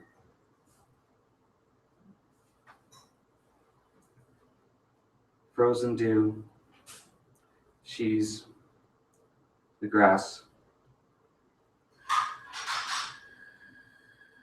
I've got to walk and get the temperature up. The battle for winter. I'll wear long johns. I'll wear whatever it takes. I'll wear a balaclava and gloves and earmuffs and rub petroleum jelly all over my face. I'll take vitamin D. I'll take lots of zinc.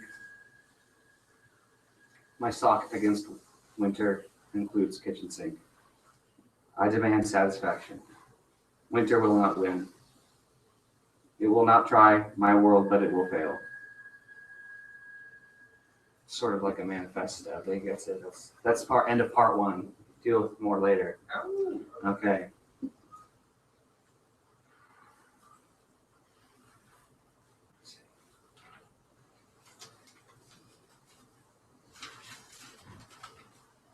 Here we go.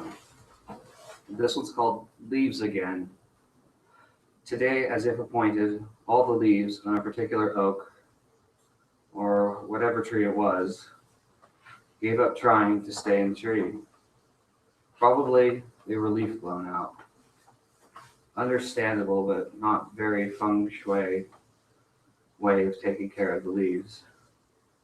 Or maybe they weren't leaf blown because they're still all over the bike path. So, yeah, forget all of that. They just fell out of the tree on the day they decided was best for them by a mutual chemistry. Mysterious. And now it's Battle for Winter, part 2 continued. Nature. She thinks she can govern my chemistry. Ha! I will not be cowed by this vegetable stillness. I am alive and active. Night sky throws up the banner of Orion as if to signify a changing of the guard for the accession of a new emperor. My interior furnace boils. It burns double hot. The faster I go, though, the colder I get. We've not felt the worst of this winter yet. I'm not scared, not afraid of the year, not afraid, I'm not scared. of this afterlife. And the last part, you can finish your film, man. Take your time. I will. Take your time. Okay, well then I'll rhyme with life very strongly. I will walk through the gates of the year with my head upright. Done, see? Command rhymes.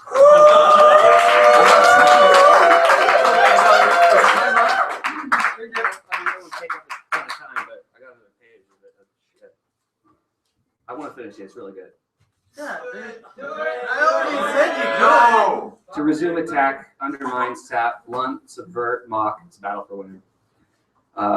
Was respect for the summer, though, for its heat and its luminous violence. And preparation was respect and experience. Was experiment first.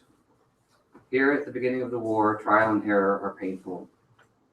An hour on bike without gloves. My fingers are frozen. My ears, where are my ears?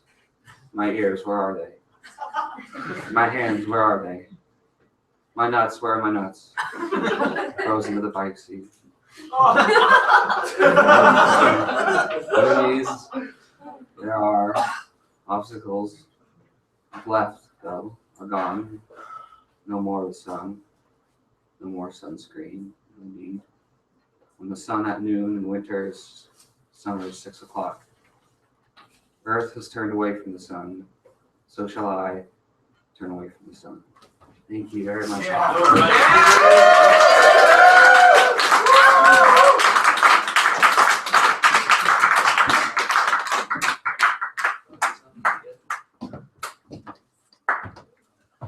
Oh yes.